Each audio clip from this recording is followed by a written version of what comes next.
আমরা 5 মিনিট পরে শুরু করবো ইনশাল্লাহ। বাকিরা আসুক।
দরজাটাকে বন্ধ করে দিন মানে।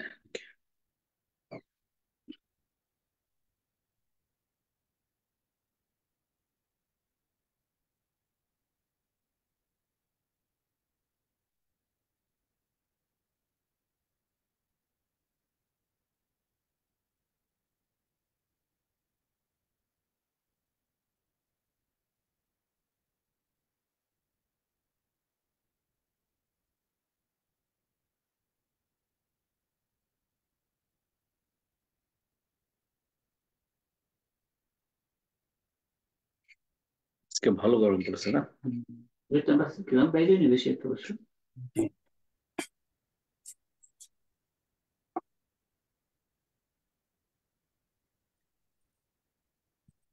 মিউট করার কোনো সাইন তো দেখা যায় না। মিউট করার কোনো সাইন দেখা যায় না।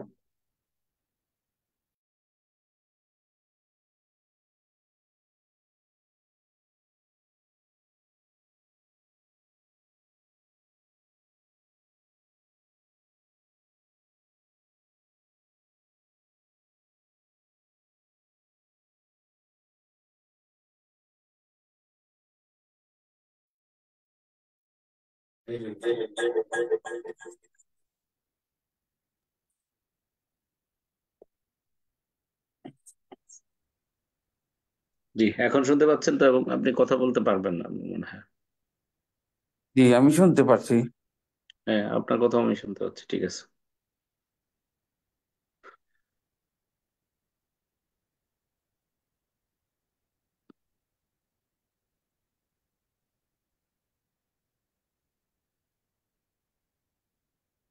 শুরু করে দেন, আমার মনে হয় আস্তে বাকিরা আসুক ইনশাল্লাহ।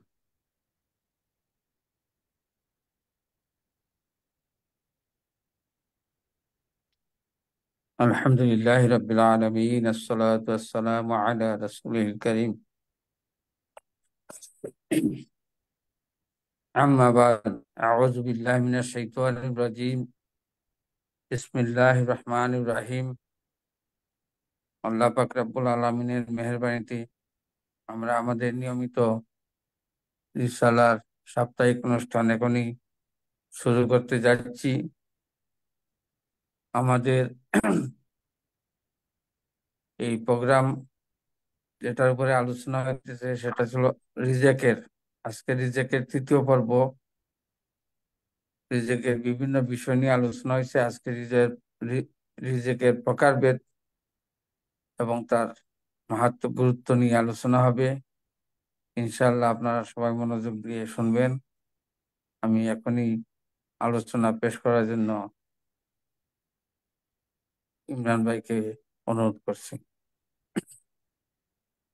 আসসালামু আলাইকুম রহমতুল্লাহ বরকাতুহু। আলহামদুলিল্লাহ রবিল আলমিন ওসালাত ওসালাম আলা রাসূলিহিল করিম ওয়া আলা আলিহি ওয়া আসহাবিহি আজমাইন।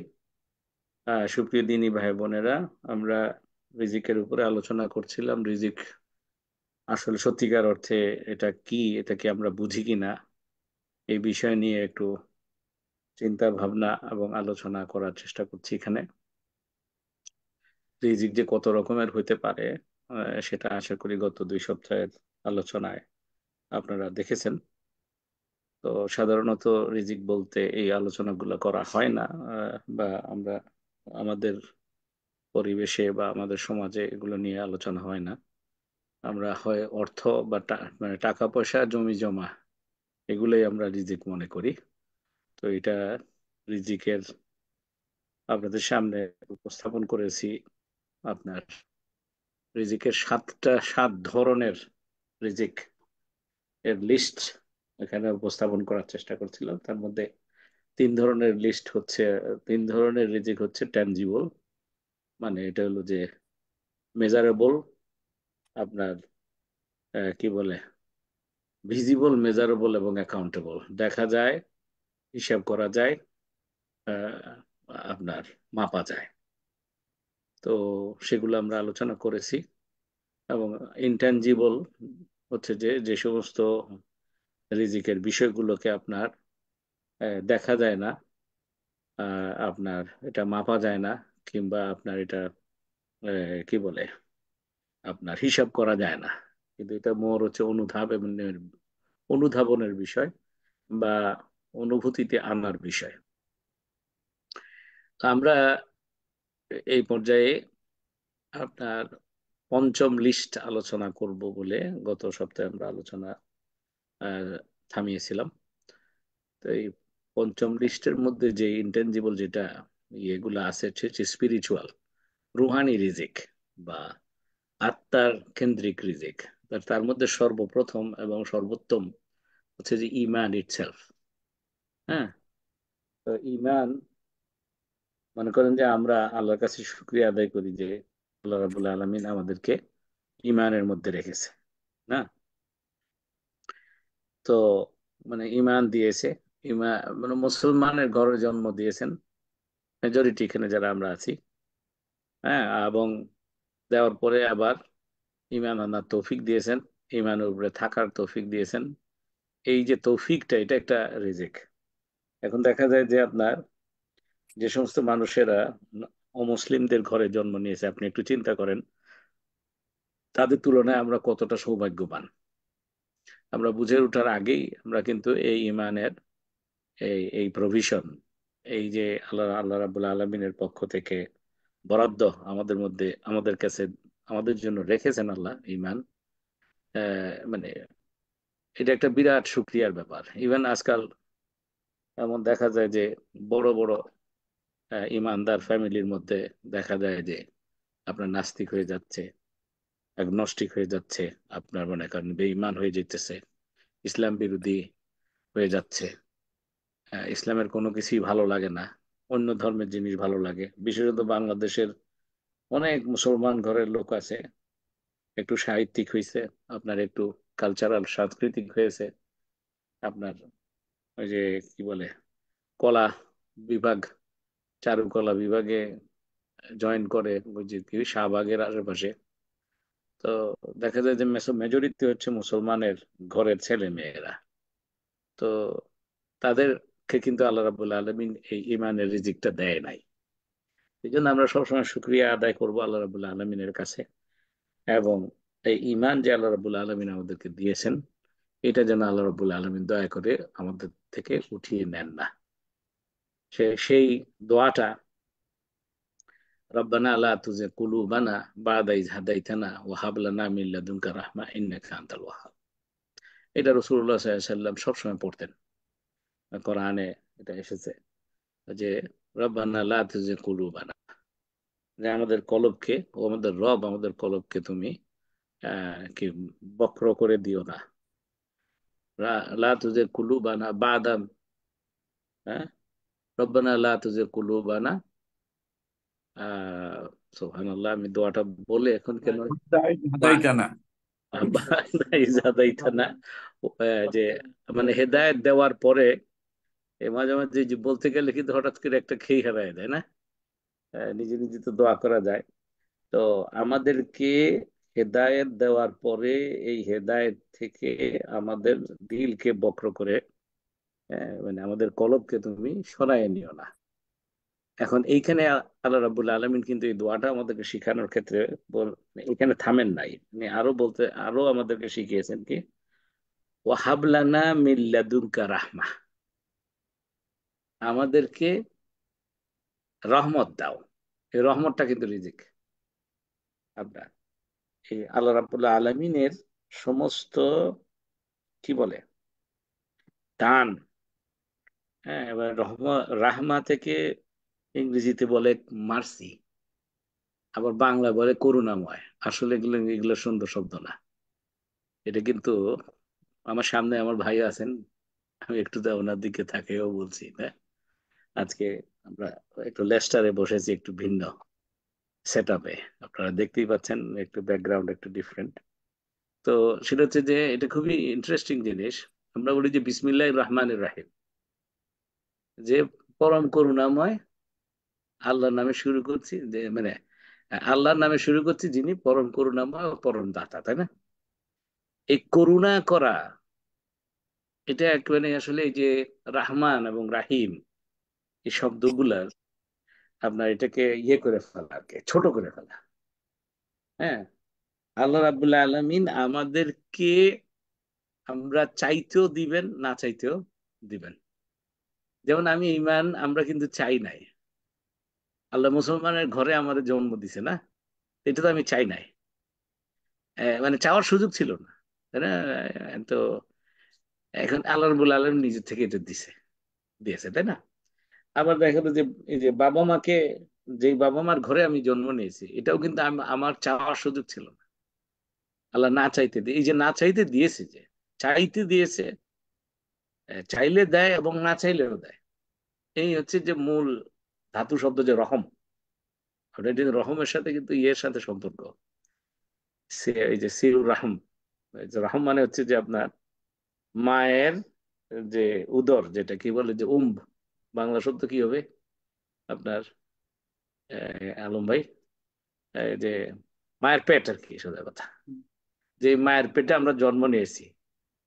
আপনি একটু চিন্তা করে দেখেন, মায়ের পেটে যখন বাচ্চাটা আসে, বাচ্চাটা কি মায়ের পেটের বাইরে কি হয়ে আছে এটা কিছু জানতে পারবে না। মা তার সর্বদিক থেকে তাকে ঘিরে আছে, তাই না? এখন ওখান থেকে কি করতেছে দেখেন, এই যে রহম, এই রহমের যে মর্মটা, রাহমানুর রাহিম দুইটাই কিন্তু মূল ধাতু শব্দ কিন্তু রহম। আল্লাহ এই দুইটা শব্দ দিয়ে আমাদেরকে এটা বুঝাইতে চাচ্ছেন যে ওই যে মাকে বাচ্চা কি করতেছে, মা তার সমস্ত খাবার বাচ্চা খাইতেছে, খাইতেছে না? হ্যাঁ, আচ্ছা, এখন খাওয়ার পরে সে একটু গ্রো করছে, তাতে করে মায়ের পেটে আরো চাপ পড়তেছে না, মা ব্যথা পাচ্ছে। মায়ের কিন্তু এখানে কোনো শান্তি বা সুখ হওয়ার মতো কিছু নাই, কিন্তু তারপরে মা কি করতেছে, যত ব্যথা পাইতেছে মায়ের কিন্তু মায়া বাড়তেছে কিনা? আচ্ছা, উনি কি খানা খাওয়া কমায় দিচ্ছেন যে বাচ্চাকে বেশি খাইতে দিবেন না? হ্যাঁ, আচ্ছা, এরপরে কি হইতেছে, বরঞ্চ আমার বাচ্চা যেন ভিতরে খাবার পায়, এই জন্য আমি আরো কিছু খাবো, এরকম একটা খাবার আল্লাহ ওইভাবে করে টেন্ডেন্সি তৈরি করে দেয়, তাই না? এরপরে কি, সে একটু গ্রো করছে, করার পরে পা দিয়ে কি করে, লাথি মারে। লাথি মারে না? এই লাথি মারলে কি মা ব্যথা পায় না? কিন্তু আমরা বাবারা কি করি, এই আচ্ছা লাথি মারছে, খুশি হয়ে গেছি। মাও কিন্তু খুশি হয়ে যায়, অথচ মা কিন্তু ব্যথা পাচ্ছে। আমাদের রব ওরকম, যে রব পৃথিবীর সমস্ত কিছুকে ঘিরে রাখছে উনি, আমরা এটার ভিতরে। এই যে অনেকে জানতে চায় যে আল্লাহর পর আগে কে। এই যে বেবিটা যেরকম মায়ের পেটের ভিতরে থাকা অবস্থায় কিছুই বুঝতো না মায়ের পেটের বাইরে কি, তাই না, তার বুঝের কোনো সুযোগ নাই। আমরাও আল্লাহর বাইরে কি এটা বুঝের আমাদের কোনো সুযোগ নাই। এবং আল্লাহ আমাদেরকে দিতেছে, কি দেয়, সূর্য দিছে, সূর্যের কিরণ আমরা চাইয়া নিছি, চাঁদের স্নিগ্ধ আলো, বাতাস, ঠিক কিনা, শরীরে যে মানে যে অঙ্গ প্রত্যঙ্গ আমাদেরকে দে আল্লাহ রাব্বুল আলামিন যে সৃষ্টি করেছেন, হ্যাঁ, খালাকা ফাসাওয়া, আপনার সুন্দর করে আপনার গঠন তৈরি করেছেন। আবার বলছে যে লাকাদ খালাকনাল ইনসানা ফি আহসানি তাকওয়িম সুম্মা রাদাদনাহু ফি আসফালা সাফিলিন, সর্বোত্তম অবয়বে সৃষ্টি করছে না। হ্যাঁ, আমি কি চুজ করছি আমার নাকটা কিরকম হবে, আমার চোখ দুইটা ঠিক জায়গা মতো, মুখ, হ্যাঁ, আপনার ওই যে কোন এক সময় কোথায় মাওলানা সাইদি সাহেবের, আল্লাহ ওনাকে জান্নাত নসিব করো, উনি বর্ণনা করতে গিয়ে বলছে যে নাকটা যদি মুখের নিচে দিত বা বুকের এখানে দিত নাকি, তাহলে খাবার খাইতে নিয়ে আপনার বুকের ওইখানে যে নাকে দেখাই, মানে নাকের স্মেল করতে দিতে হতো, তারপরে যে মুখে আসতো, এখন অড। এই পুরো জিনিসগুলা আল্লাহ আমাদেরকে না চাইতে দিছে, দেওয়ার পরে আমরা আবার চাই। আবার উনি বলতেছে আবার তুমি আমার কাছে চাও, রব্বানা আতিনা ফিদ দুনিয়া হাসানা ওয়া ফিল আখিরাতি হাসানা, যে কোনো জিনিস। রাব্বি আউজিনি আন আশকুরা নি'মাতাকা আল্লাতী আন'আমতা আলাইয়া ওয়া আলা ওয়ালিদাইয়া, হ্যাঁ, যে আমাকে শক্তি দাও, হ্যাঁ, তোমার শুকর গুজারি করার জন্য, তোমার আবাদত করার জন্য, তোমার নিয়ামতের শুকর গুজারি করার জন্য। তো এই যে বহু আমাদেরকে রব্বানা হাবলানা মিন আজওয়াজিনা ওয়া যুররিয়াতিনা কুররাতা আয়ুনি ওয়াজআলনা লিল মুত্তাকিনা ইমামা, যে আমাদেরকে এ, বিবি এবং সন্তানদের মধ্য থেকে কি করো, ওরা আইন করো। এই যে সেটা হলো আমি চাইতেছি, চাওয়ার ফলে আল্লাহ দিচ্ছে, আবার না চাইতে আল্লাহ দিচ্ছে।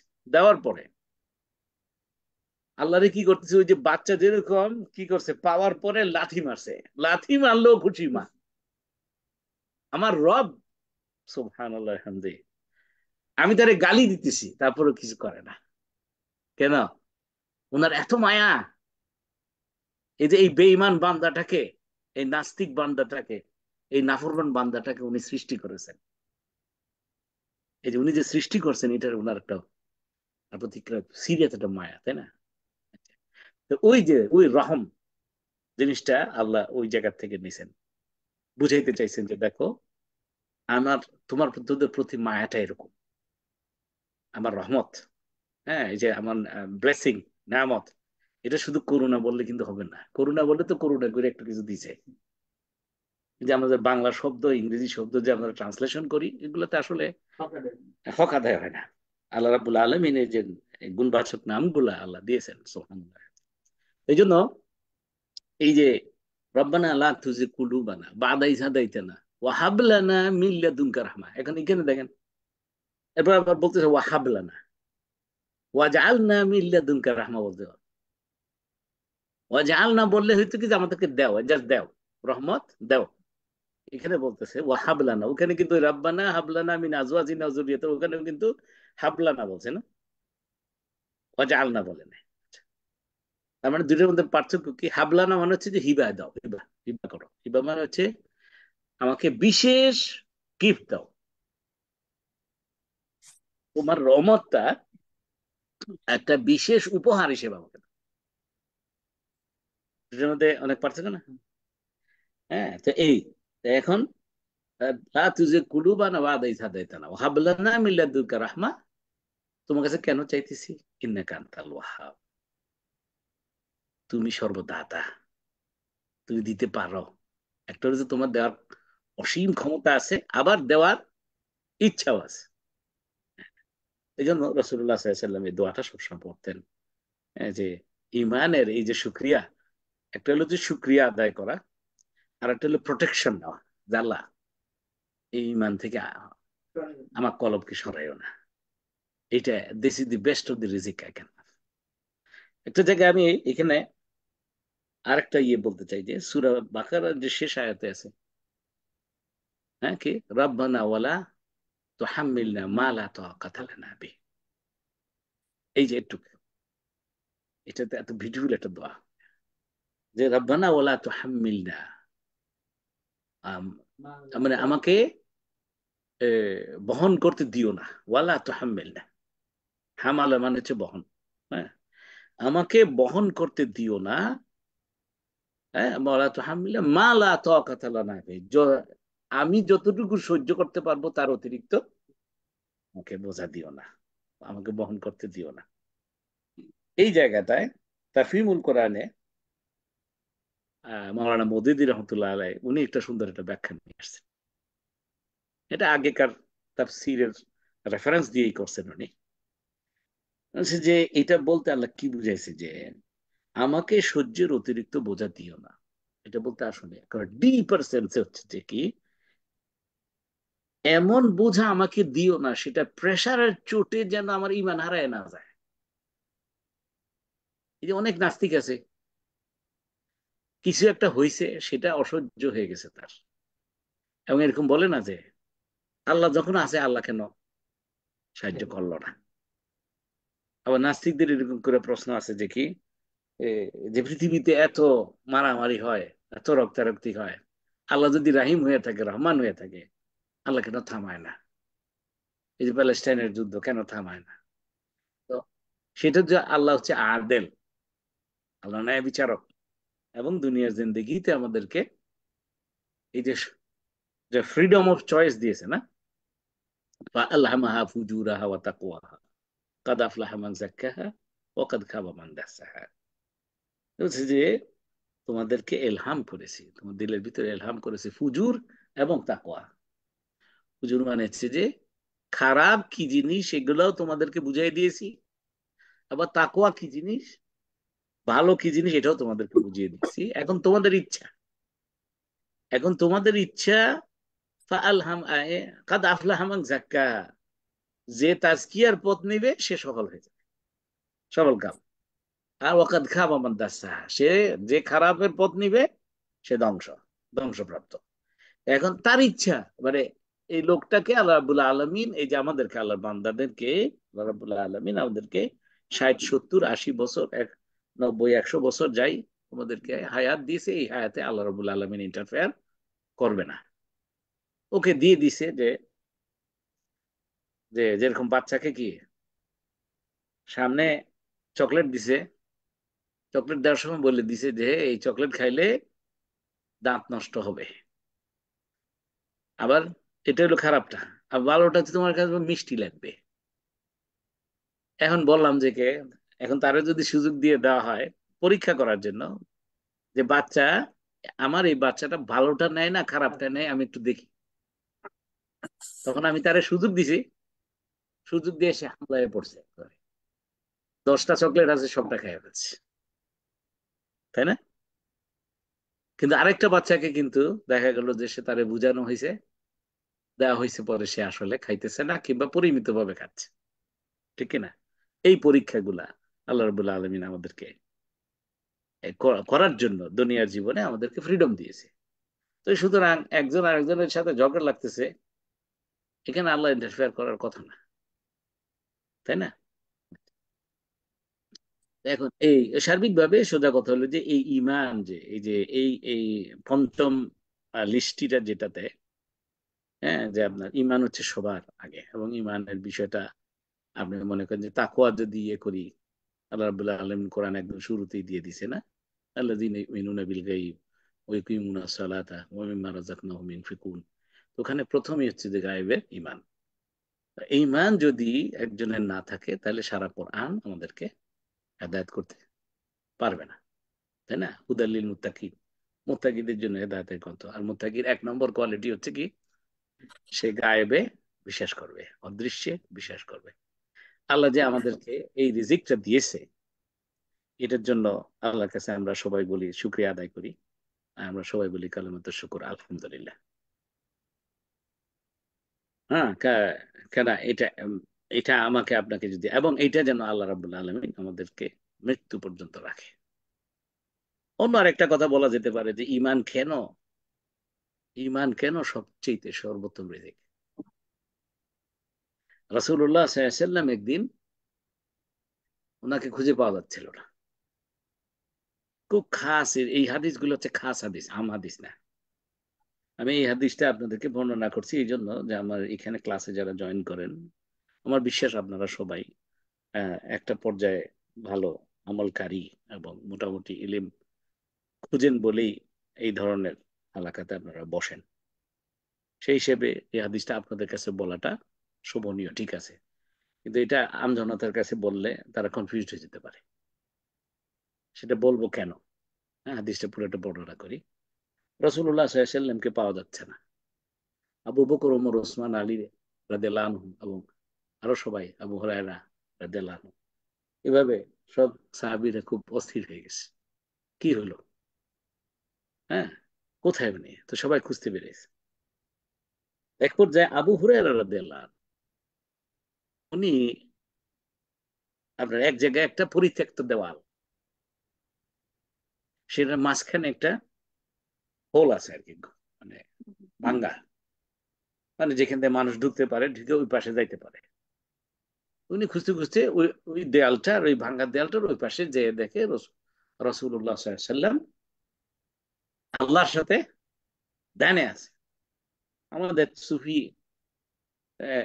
তাসাউফ লাইনের ওস্তাদরা, ওনারা বলবে হচ্ছে যে মোরাকাবায় ছিলেন। হুম। উনি আল্লাহ রাব্বুল আলামিনের সাথে এমন একটা ধ্যানের মধ্যে ছিলেন, হ্যাঁ, একটা উঁচু পর্যায়ের একটা আল্লাহর ক্লোজনেস, আল্লাহর নৈকট্যের মধ্যে ছিলেন। তখন ওনার আল্লাহকে, আপনি যখন আল্লাহকে যখন অনুভব করবেন, তখন কিন্তু আল্লাহ ছাড়া আর কাউকে ভালো লাগবে না। অন্য রকমের একটা ভালোবাসা, আপনার অনুভূতি আসার কথা।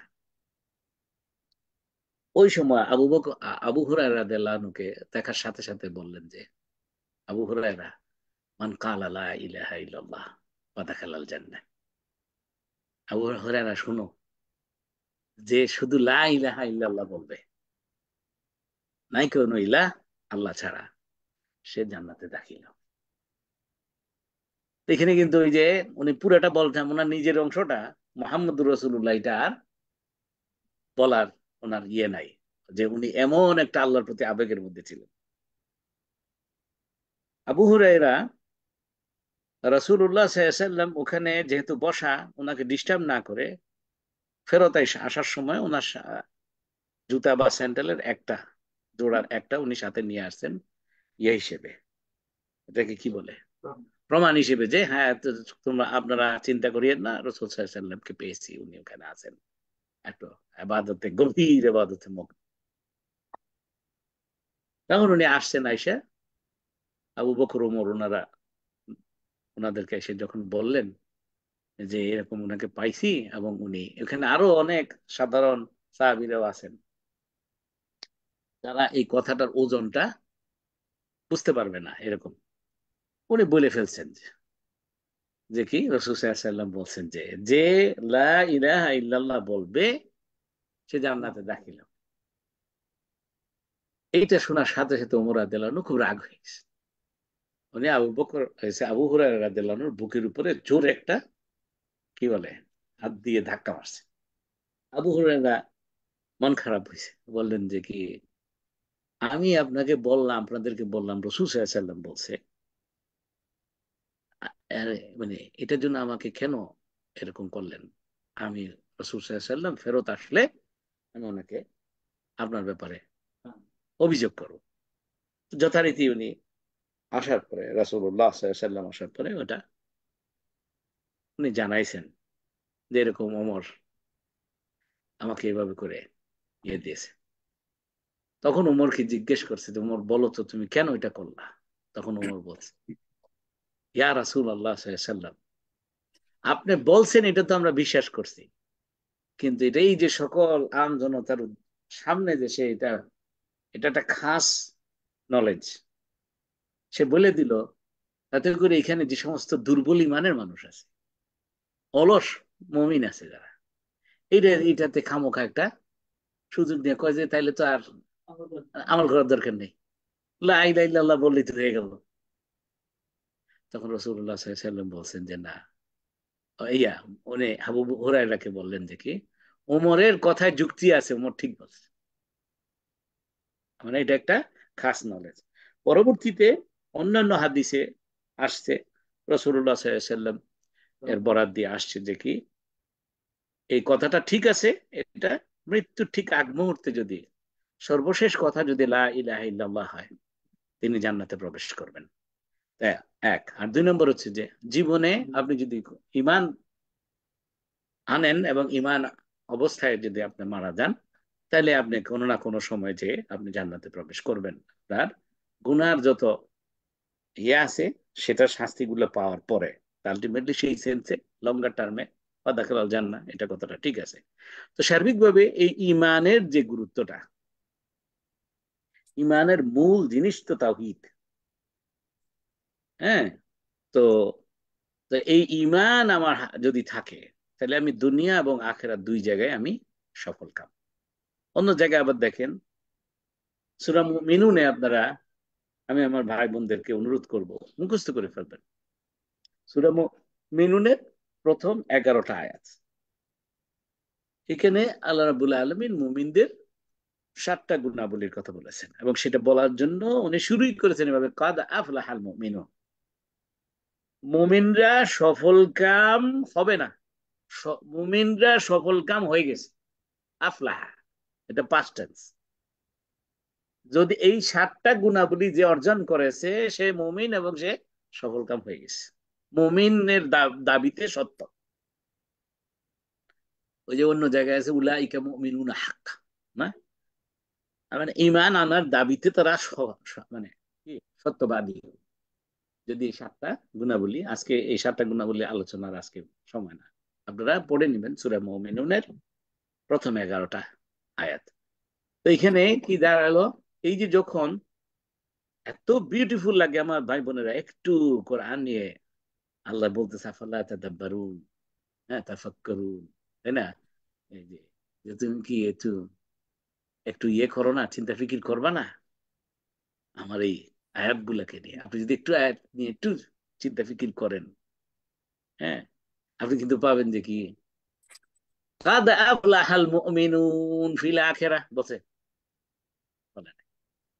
আমি আমার ভাইয়ের সামনে যে ভাই বসা আছেন ওনাকে জিজ্ঞেস করতেছি, হ্যাঁ, আল্লাহ বলছে কাদ আফলাহাল মুমিনুন, মুমিন সফল কাম হয়ে গেছে। এখন আপনি আমি যেই মুহূর্তে মুমিন, এই 7টা গুণাবলী আমার হাসিল হয়েছে না, এখনো আমার মৃত্যু হয় নাই, তাহলে আমি কোথায় আছি, দুনিয়াতে না আখিরাতে? দুনিয়াতে। তাহলে আল্লাহ বলতেছে এই মুহূর্তে আমি সফল কাম হয়ে গেছি, তাহলে কোথায় আমি সফল, আমি দুনিয়াতে থাকা অবস্থাতেই সফল কাম হয়ে গেছি, মানে আমি জান্নাতি, দুনিয়াতে থাকা অবস্থাতেই আমি আলহামদুলিল্লাহ জান্নাতি হয়ে গেলাম কিনা। অর্থাৎ কি, মুমিন দুনিয়াতেও সফল হবে, আখেরাতেও। ওইটাই আবার আতিনা ফিদ দুনিয়া হাসানা ওয়া ফিল আখিরাতি হাসানা। তো এই জিনিসটা তো এখন তার মানে হচ্ছে যে ইমান, এই যে মুমিন হওয়া, ইমান হইলেই সফল। তাহলে এর চাইতে বিউটিফুল রিজিক আর আছে? তো সুতরাং সবার আগে আমরা কোন রিজিক তালাশ করতে হবে?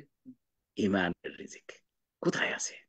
আমার ইমানটাকে তাজা করার জন্য কাদের সাথে যাই বসবো, কার সাথে আমি চলবো? হ্যাঁ, রাসূলুল্লাহ সাল্লাল্লাহু আলাইহি ওয়াসাল্লাম বলছেন যে তুমি বন্ধু সিলেক্ট করো এমন মানুষের সাথে, এমন মানুষের সাথে তুমি চলো যারে দেখলে তোমার আল্লাহর কথা মনে হয়,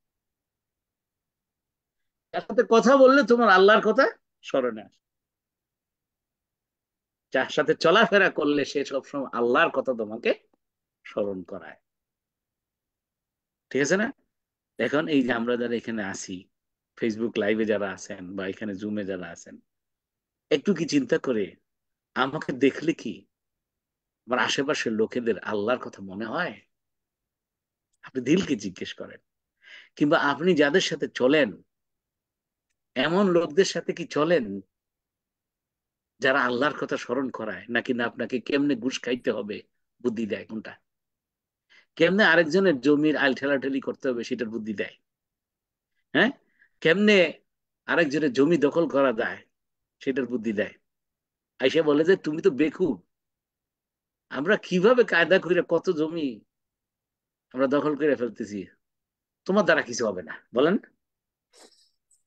মনে হয় যে না আমরা বেকুব, কিন্তু আমরা আসলে, কিন্তু তারা বুঝতে পারে নাই আমরা আসল বুদ্ধির মালিক আল্লাহ দিয়েছে আমাদেরকে। কি?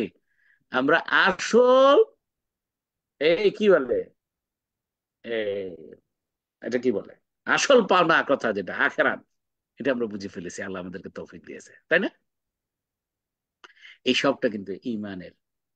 আল্লাহ যেন আমাদেরকে তৌফিক দান করেন এইরকম সঙ্গী। এই যে আজকে রেস্টুরেন্টে আসছি, ভাইয়েরা দাওয়াত দিয়েছেন আমাদের, আলম ভাই, এখানে একটা সার্কেলে কিছু মানুষ বসবেন আশা করি ইনশাল্লাহ, যারা একজন আরেকজনকে, আমরা আশা করি যে আল্লাহর কথা স্মরণ করা। এরকম করে আমার ভাই বোনেরা, আপনি যে দেশেই আছেন না কেন, যে শহরে আছেন না কেন, এরকম ভাই বোনদের সাথে আপনি কিন্তু উঠা বসা করবেন, যে আপনাকে সুদের দিকে আপনাকে ধাবিত করবে না, আপনাকে ঘুষের দিকে ধাবিত করবে না, আপনাকে মদ জুয়ার পিছনে ধাবিত করবে না, আপনাদেরকে বলে যে ট্রিপল ডাব্লিউ নাকি বলে যে, ট্রিপল ডাব্লিউ কি কি যেন? Wine, women are wealth. Wealth নাকি ওয়েদার, কোনটা? ওয়েলথ। আচ্ছা, তো ওয়েলথের ওইটা ঠিক আছে, ওয়েলথ যদি ভালো হয় তাহলে তো ঠিক আছে, খারাপ ওয়েলথের সমস্যা, তাই না? খারাপ ওয়েলথ মানে হচ্ছে যে, মনে করেন যে একটা বাড়ি কিনছেন আপনি সুদি মর্টগেজে কিনলেন, তো এটা তো খারাপ ওয়েলথ, ঠিক না? জমি আরেকজনের থেকে কি কায়দা করে মিরাসি সম্পত্তির জমি বোনদেরকে না দিয়ে নিজে হড়প করে ফেললেন, এগুলো সব হারাম হারাম হারাম। হ্যাঁ, এতিমের সম্পত্তি আপনি দখল করে ফেললেন। আচ্ছা, যাক, এখন এই গেল ইমানের কথা, শেষ নাই। আপনি যদি এক একটা আলোচনা আপনি করেন, এরপরে হচ্ছে যে আপনি কি আরেকটা রিজিক, এটা এর চাইতে আরো উঁচু মর্তবার। ইমান হচ্ছে বেসিস, এরপর হচ্ছে তাকওয়া। আপনার তাকওয়া যদি হয়, রোজার মাসে আপনি কি লাআল্লাকুম তাত্তাকুন, হ্যাঁ, যাতে করে তোমরা তাকওয়া অর্জন করতে পারো। আল্লাহ রাব্বুল আলামিন অনেক রকমের ইবাদত আমাদেরকে দিয়েছেন তাকওয়ার প্র্যাকটিস করার জন্য। দাঁড়ান, বসেন। তো এই তাকওয়ার প্র্যাকটিস করার জন্য আমরা সেই তাকওয়া অর্জন যদি করতে পারি, আল্লাহ রাব্বুল আলামিন যদি দয়া করে আমাদেরকে তাকওয়া দেয়, এটা একটা উত্তম রিজিক। সেটা কি জিনিস? যেখানে আমাকে কেউ দেখতেছে না। হ্যাঁ, এই রোজার মাসে বাথরুমে ঢুকে একটা সিপ পানি খেয়ে বললে কেউ দেখবে? কে দেখবে? কিন্তু ওই আল্লাহ দেখবে। এখানে এইটা হচ্ছে, আমি তো বুঝলাম এটা তাকওয়া, কিন্তু আমাকে যে আল্লাহ রাব্বুল আলামিন তৌফিক দিলেন এই বুঝার পরে এটার উপরে আমল করার, যে কি আমি এই পানির সিপটা খাইলাম না, এটা আমার জন্য রিজিক। রিজিক মানে শুধু খাবার দাবার না। হ্যাঁ, ওটাই বুঝাইতেছি।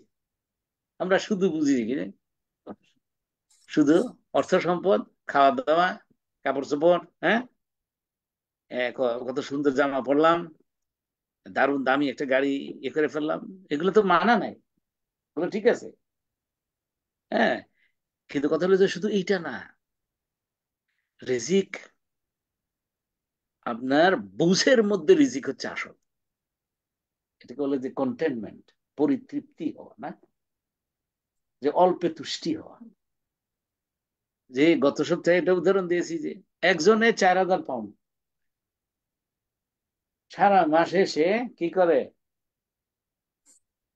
মানে খরচ করে ফেলে, দামি দামি খাবার, দামি দামি জামা কাপড়, এই সেই করতে করতে খরচ করে আবার পরে ধারও করতে হয়, তখন আহুত আসে।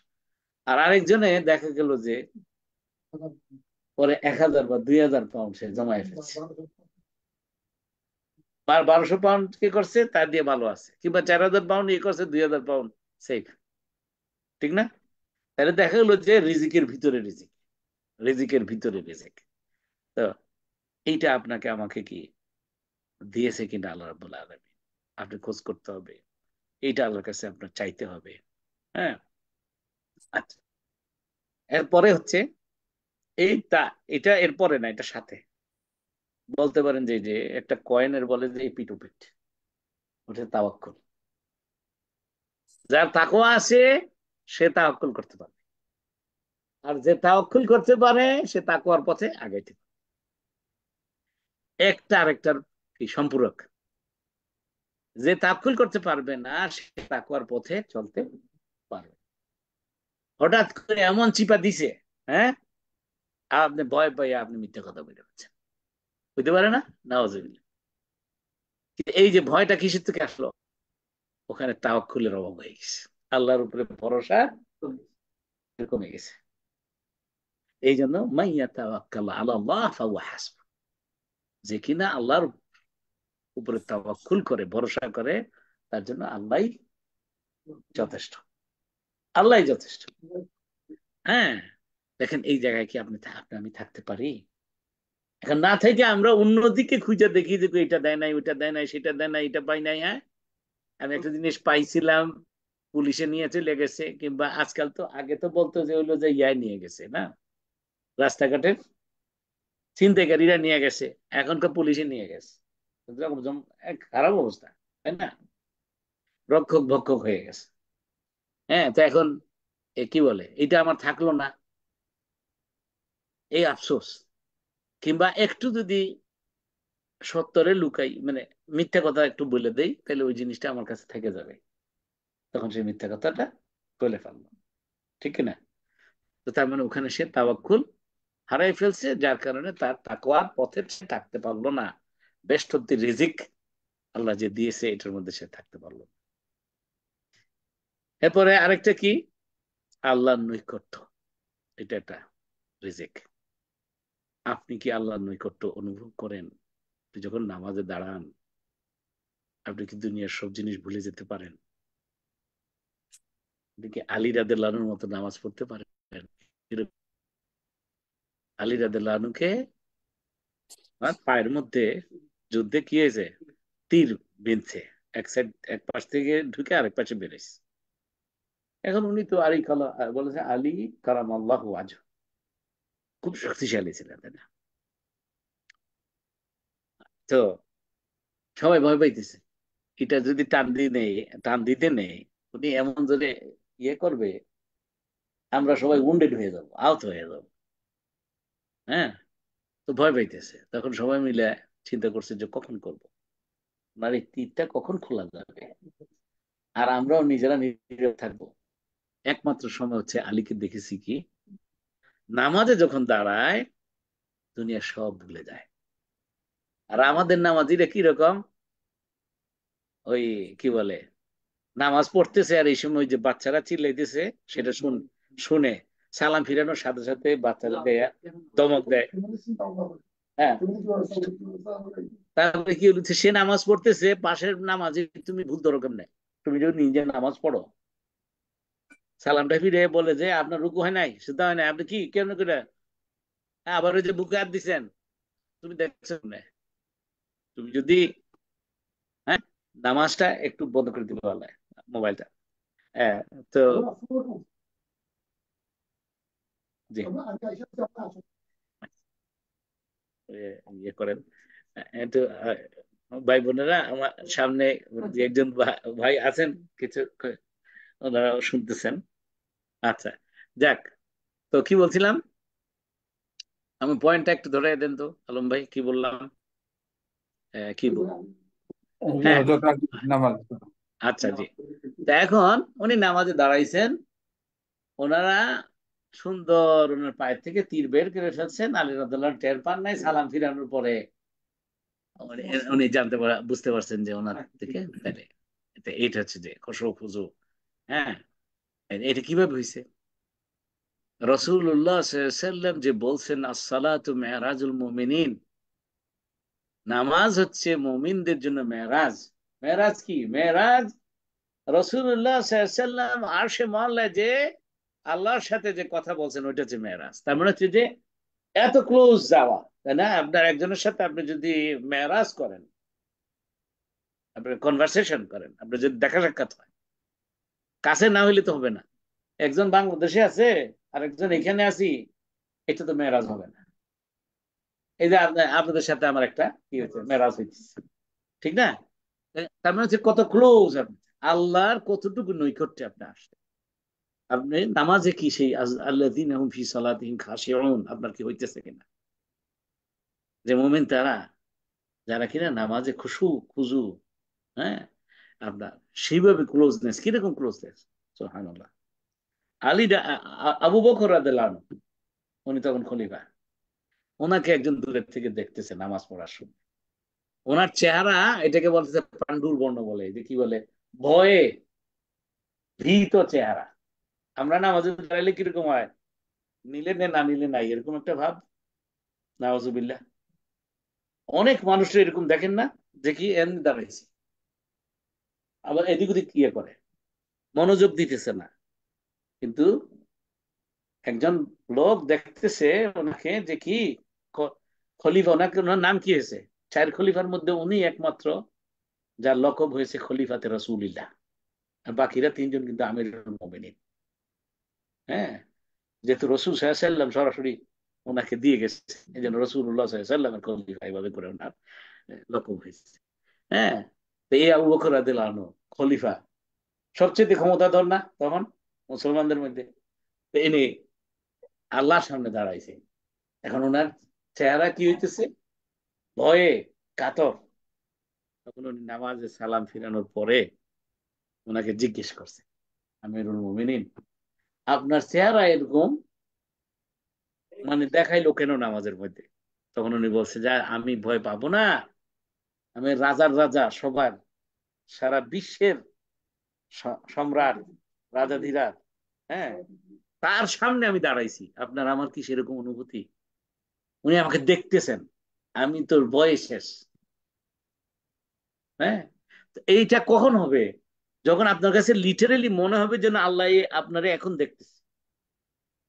যেমন কি আহ, রাসূল সাল্লাল্লাহু আলাইহি ওয়াসাল্লাম বলছেন যে সিজদায় যখন যায় বান্দা, আল্লাহ সবচেয়ে নিকটে থাকে। এই জন্য রাসূল সাল্লাল্লাহু আলাইহি ওয়াসাল্লাম বলছেন যে বেশি বেশি দোয়া করবা ওই সিজদার জায়গায়, সুবহান রাব্বিল আলা। আপনি তিনবার পাঁচবার সাতবার পড়ার পরে আপনার কি আরো দোয়া পড়তেন রাসূল সাল্লাল্লাহু আলাইহি ওয়াসাল্লাম, আমরাও পড়া দরকার। তো এতটুকু ক্লোজনেস আপনি যদি আমি যদি ফিল করি, দেখেন আল্লাহর নৈকট্য আমরা যদি সেরকম ভাবে অনুভব করি, তাহলে এটা একটা বিউটিফুল রিজিক, তাই না? আচ্ছা, এরপরে এর চাইতে আরো সুন্দর রিজিক, এটা রাসূল সাল্লাল্লাহু আলাইহি ওয়াসাল্লাম বলছেন, হুসনে জান, আল্লাহ সম্পর্কে সবচেয়ে উত্তম ধারণা। যে ব্যক্তি, রাসূলুল্লাহ সাল্লাল্লাহু আলাইহি ওয়াসাল্লাম বলছেন, আল্লাহর যে বান্দা মৃত্যুর আগ মুহূর্তে আল্লাহ সম্পর্কে একটা সুধারণা, সর্বোত্তম ধারণা নিয়ে মৃত্যুবরণ করে, যে কি আল্লাহ আমাকে মাফ করে দেবে, আল্লাহ রাব্বুল আলামিন তাকে মাফ করে। আমার আর আপনার কি আল্লাহ সম্পর্কে এরকম সুন্দর ধারণা আছে আমার ভাই বোনেরা? সুবহানাল্লাহ। এর মধ্যে যে একটা ইয়ে আছে, যেটা একটা ভিজিবল বলা যেতে পারে, গুড, এই যে ভালো আখলাক। হুম, এই ভালো আখলাকটা আসলে এটা টেনজিবল ইসের মধ্যে পড়ে যায়, কিন্তু এটা একটু স্পিরিচুয়াল, কিছুটা দুনিয়াবি কিছুটা স্পিরিচুয়াল, দুইটাই না? আখলাক, রাসূলুল্লাহ সাল্লাল্লাহু আলাইহি ওয়াসাল্লাম বলছেন যে বয়স্তু লি উতাম্মিমু মাকারিমাল আখলাক, আমাকে আল্লাহ রাব্বুল আলামিন দুনিয়াতে পাঠিয়েছে চরিত্রের সর্বোত্তম নমুনা দেখানোর জন্য, হওয়ার জন্য। সর্বোত্তম চরিত্র তোমাদের মধ্যে সেই সর্বোত্তম যার চরিত্র সর্বোত্তম, ইমান আছে, পাঁচ ওয়াক্ত নামাজ পড়তেছেন, আর মানুষের ধমকাধমকি করেন, এটার কোনো গুরুত্ব নাই। অথচ দুইটা মানুষ, একটা মানুষ পাঁচ ওয়াক্ত নামাজ পাক্কা করে পড়ে, এবাদত খুব ভালো করে করে, কিন্তু তার ব্যবহারে তার প্রতিবেশী টিকতে পারে না। আর আরেকটা মানুষ এটা এক জায়গায় আছে মানুষ আর দেখা আছে মহিলা দিয়ে। দেখি তার নামাজ কোনো মতে পড়ে আর কি, মানে মোটামুটি ফরজিয়াতটাকে আদায় করে, ওর মতে এত পাক্কা না, আবাদতে ওর মতে এত পাক্কা না, মোটামুটি ওই যে বলে যে নো কমপ্লেন লেভেল আছে না, যে এখানে এরকম ভাবে, কিন্তু তার ব্যবহার বড় উত্তম। রাসূল সাল্লাল্লাহু আলাইহি ওয়াসাল্লাম বলছে ও হচ্ছে জান্নাত, আগেরটা না। তো এই জন্য আমাদের অনেকের মধ্যে ধারণা বোধহয় পাঁচ ওয়াক্ত নামাজ পাক্কা করে পড়লেই হয়ে যাবে, কিন্তু পাঁচ ওয়াক্ত নামাজ পাক্কা হয়েছে কিনা সেটার প্রমাণ হচ্ছে আপনি আপনার ব্যবসায়িক লেনদেনে আপনি ঠিক করবেন আমল, আমার আখলাক আমার সর্বোত্তম হবে, ঠিক আছে না, আমার এটা কি কি বলে, এই যে আমার ব্যবহারে মানুষ মুগ্ধ হবে, কষ্ট পাবে না, আমার হাত দ্বারা মানুষ কষ্ট পাবে না, আমার মুখ দ্বারা মানুষ কষ্ট পাবে না। আমি পাঁচ ওয়াক্ত নামাজ পড়তেছি আর পাঁচ ওয়াক্ত গীবত করতেছি, নাউজুবিল্লাহ, তার মানে হচ্ছে ইন্না সালাতা তানহা আনিল ফাহশাই ওয়াল মুনকার। এইটা আপনার আমার আমার উপরে এখনো তাসির হয় নাই, যে নিশ্চয়ই নামাজ কি করে পয়সা, অশ্লীল এবং মুনকার কাজ, গুনার কাজ থেকে বিরত রাখে। যেই নামাজ তার নামাজিকে অশ্লীল এবং গুনার কাজ থেকে বিরত না রাখে, এই নামাজের কোনো মূল্য নাই। হ্যাঁ, একটু আপনি অন্য রুমে গেলে ভালো হবে। জি, ইনশাআল্লাহ। তো ঠিক আছে না, যেটা কিনা ইমাম ইবনে কাইয়িম আল-জাওজিয়া রাহিমাহুল্লাহ বলছেন যে, দরজাটা একটু বন্ধ করে দেন। হ্যাঁ, যে নামাজ পাঁচ প্রকার, তার তার মধ্যে সর্বনিকৃষ্ট নামাজের নামাজি কি বলে, সর্বনিকৃষ্ট নামাজের নামাজি তার নামাজ তাকে জাহান্নামে নিয়ে যাবে। তারপর সে তিনি আমি তো দেখি যে আজকাল মসজিদে নামাজির সংখ্যা অনেক দেখা যায়, দেখলে তো যে একটু ইয়ে করে না, আমার বক্তব্য একটু অসুবিধা হচ্ছে, একটু একটু দরজাটা বন্ধ করে দেন, আমার মনে হয় আর মুভমেন্ট না করলে ভালো হয়। জি, হয় একবার বাইরে থাকেন আর নাহলে ভিতরে থাকেন, ঠিক। আচ্ছা, জি। তো ভাই বোনেরা, কি বলছিলাম, এই যে মানে যে কোন জায়গায় পয়েন্টটা আমাকে একটু ধরিয়ে দেন, নামাজ। এখন মনে করেন যে যে নামাজ পড়লো আবার ঘুষ খাইলো, তার মানে এই নামাজ তার নামাজ হচ্ছে না। নামাজ পড়লো, আরেকজনের জমি দখল করলো, এই নামাজ। আজকাল প্রচুর মসজিদ কমিটির মেম্বারদের এই অবস্থা, তাই না? হ্যাঁ, সেটা মানে বিভিন্ন ভাবে, আমি বেশি ইয়েতে রাজনৈতিক পাওয়ার খাটাইয়া, সামাজিক পাওয়ার খাটাইয়া, যেভাবে হোক না কেন। আচ্ছা, তো আপনি আমি কি, আপনি নিজেকে প্রশ্ন করবেন আপনি কি সেই দলে কিনা। আমার ভাই বোনেরা, যেই সঙ্গ আপনাকে অন্যায়ের দিকে ধাবিত করে, যেই সঙ্গের কারণে আপনার নামাজ আহ, আপনাকে কোনো উপকারে, মানে উপকার আসতে দেয় না নাকি, তো এই সঙ্গ ত্যাগ করুন যত তাড়াতাড়ি সম্ভব, ঠিক না? কিন্তু হ্যাঁ, মনে করেন যে এবারে যে সঙ্গ দোষের লোহা ভাসে বলে না, বাংলা একটা কথা আছে। রাসূলুল্লাহ সাল্লাল্লাহু আলাইহি ওয়াসাল্লাম বলছেন আর রাজুলু আলা দীনি খলিলি, একটা মানুষ তার দ্বীনের উপরে প্রতিষ্ঠিত হয়। আপনি মদখোরের সাথে চলতে থাকলে এক সময় না এক সময় আপনি কিছু না কিছু মদ খাবেনই আপনি, ঠিক কিনা? আর আপনি কিন্তু ভালো পাক্কা নামাজের সাথে চলতে চলতে আপনি কোনো এক সময় ইচ্ছা না থাকলেও এক ওয়াক্ত নামাজ পড়বেনই, ঠিক না? হ্যাঁ, আপনি সত্যবাদী মানুষের সাথে চলতে থাকলে আপনার কিন্তু মিথ্যা বলার প্রবণতা কমতে থাকবে। রাসূলুল্লাহ সাল্লাল্লাহু আলাইহি ওয়াসাল্লাম এত বিউটিফুল। আপনি আরো সুন্দর করে বলি, এই গত কিছুদিন আগে, এই আগামী 23 তারিখে আমার একটা বই, কি বলে, একটা চ্যাপ্টার, এখানে ইংলিশ কিছু সেলস স্পেশালিস্ট যারা মনে করেন মাল্টি মিলিয়ন পাউন্ড সেল করার অভিজ্ঞতা আছে এবং ভেরি মাল্টি মিলিয়নের আর কি, এরকম 23-24 জন হবে মনে হয়, নাকি 27 জন। তো তার মধ্যে আমাকে একটু তারা চুজ করছে একটা চ্যাপ্টার লেখার জন্য। তো আমি ওখানে একটা চ্যাপ্টার লিখেছি, হালাল অ্যাসেট লেগেছি। কিভাবে আপনার হালাল পদ্ধতিতে আপনি এই দেশে ঘর প্রপার্টি কিনা যায় এবং সেটার মাধ্যমে আপনি আরো কিনতে পারেন। হ্যাঁ, এটার কিছু পদ্ধতি সিস্টেম একটা ডেভেলপ করেছি, ওইটা নিয়ে একটু লিখেছি আর কি। ওখানে আপনি শুরুতেই রাসূল সাল্লাল্লাহু আলাইহি সাল্লামের এই হাদিসটা দিয়ে দিয়েছি, আর রাজুলু আলা দীনি খলিলি। তো এটা ওরা খুব অবাক হয়েছে, এরা সব নন মুসলিম। হ্যাঁ, আপনার খ্রিস্টান আছে, জু আছে, তারপরে আপনার কোথায় শিখ আছে, হিন্দু আছে। হ্যাঁ, আচ্ছা। তো বলেছে জি এটা কি? তো ম্যান, ইংলিশে এখন কি বলে, the way of life of a man is, এটার কি বলে, আহ, এটা মানে like the people he mostly Hanks around with, যে লোকদের সাথে সে সব সময় চলাফেরা করে তার জীবনটা ওদের মতোই হয়।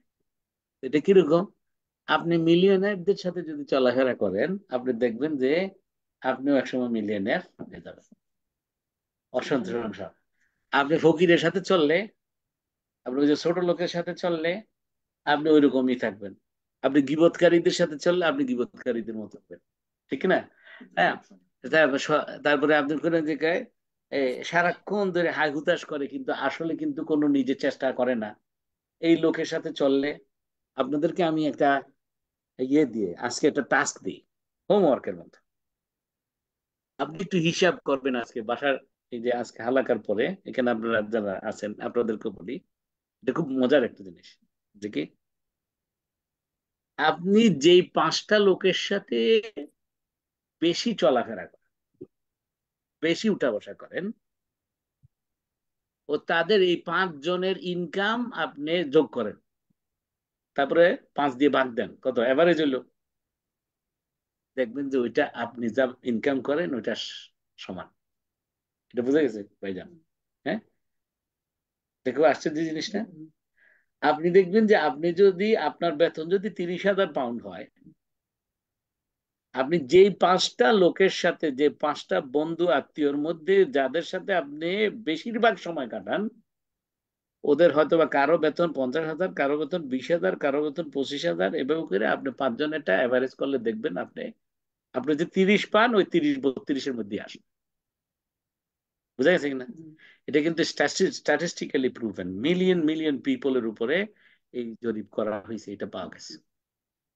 হ্যাঁ, that the life of a man is the lives or average of the most five people he mostly hangs around with। কথা হচ্ছেন, ইনকামের দিক থেকে, স্বাস্থ্যের দিক থেকে আপনি দেখবেন যে আপনি যদি স্লিমদের সাথে চলেন তাহলে আপনি আস্তে আস্তে করে স্লিম হবেন। আপনি যদি আপনি মনে করেন যে একটু পেটওয়ালা লোকদের সাথে চলেন আপনি কিন্তু ওইরকম হবেন না। বেশি আপনার ওই যে এটা কি বলে তৈলাক্ত জিনিস খায়, হ্যাঁ, আপনারও কিন্তু খাওয়ার অভ্যাস হবে। এই জন্য এই যে ভালো আখলাক নিজের হওয়া এবং ভালো আখলাক ওয়ালা লোকের সাথে আপনার সম্বন্ধ হওয়া, সম্পর্ক হওয়া, বন্ধুত্ব হওয়া, এটা একটা বিউটিফুল রেজেক। তা আপনার জন্য কিন্তু ওইরকম বন্ধু তালাশ করবেন। একজন ভালো বন্ধু, হ্যাঁ, আপনার কি করে, আপনাকে শান্তি দিবে। আর একজন খারাপ বন্ধু আপনাকে সারাক্ষণ অস্থিরতা দিবে, অশান্তি দিবে। তো এই হলো লিস্ট নাম্বার 5, আমি যেটা করলাম, বলতে চাইছিলাম। লিস্ট নাম্বার 6 হচ্ছে বিউটিফুল একটা জিনিস, এটা সম্পূর্ণ বুঝার জিনিস, মাইন্ডসেট। আপনার মাইন্ডসেট,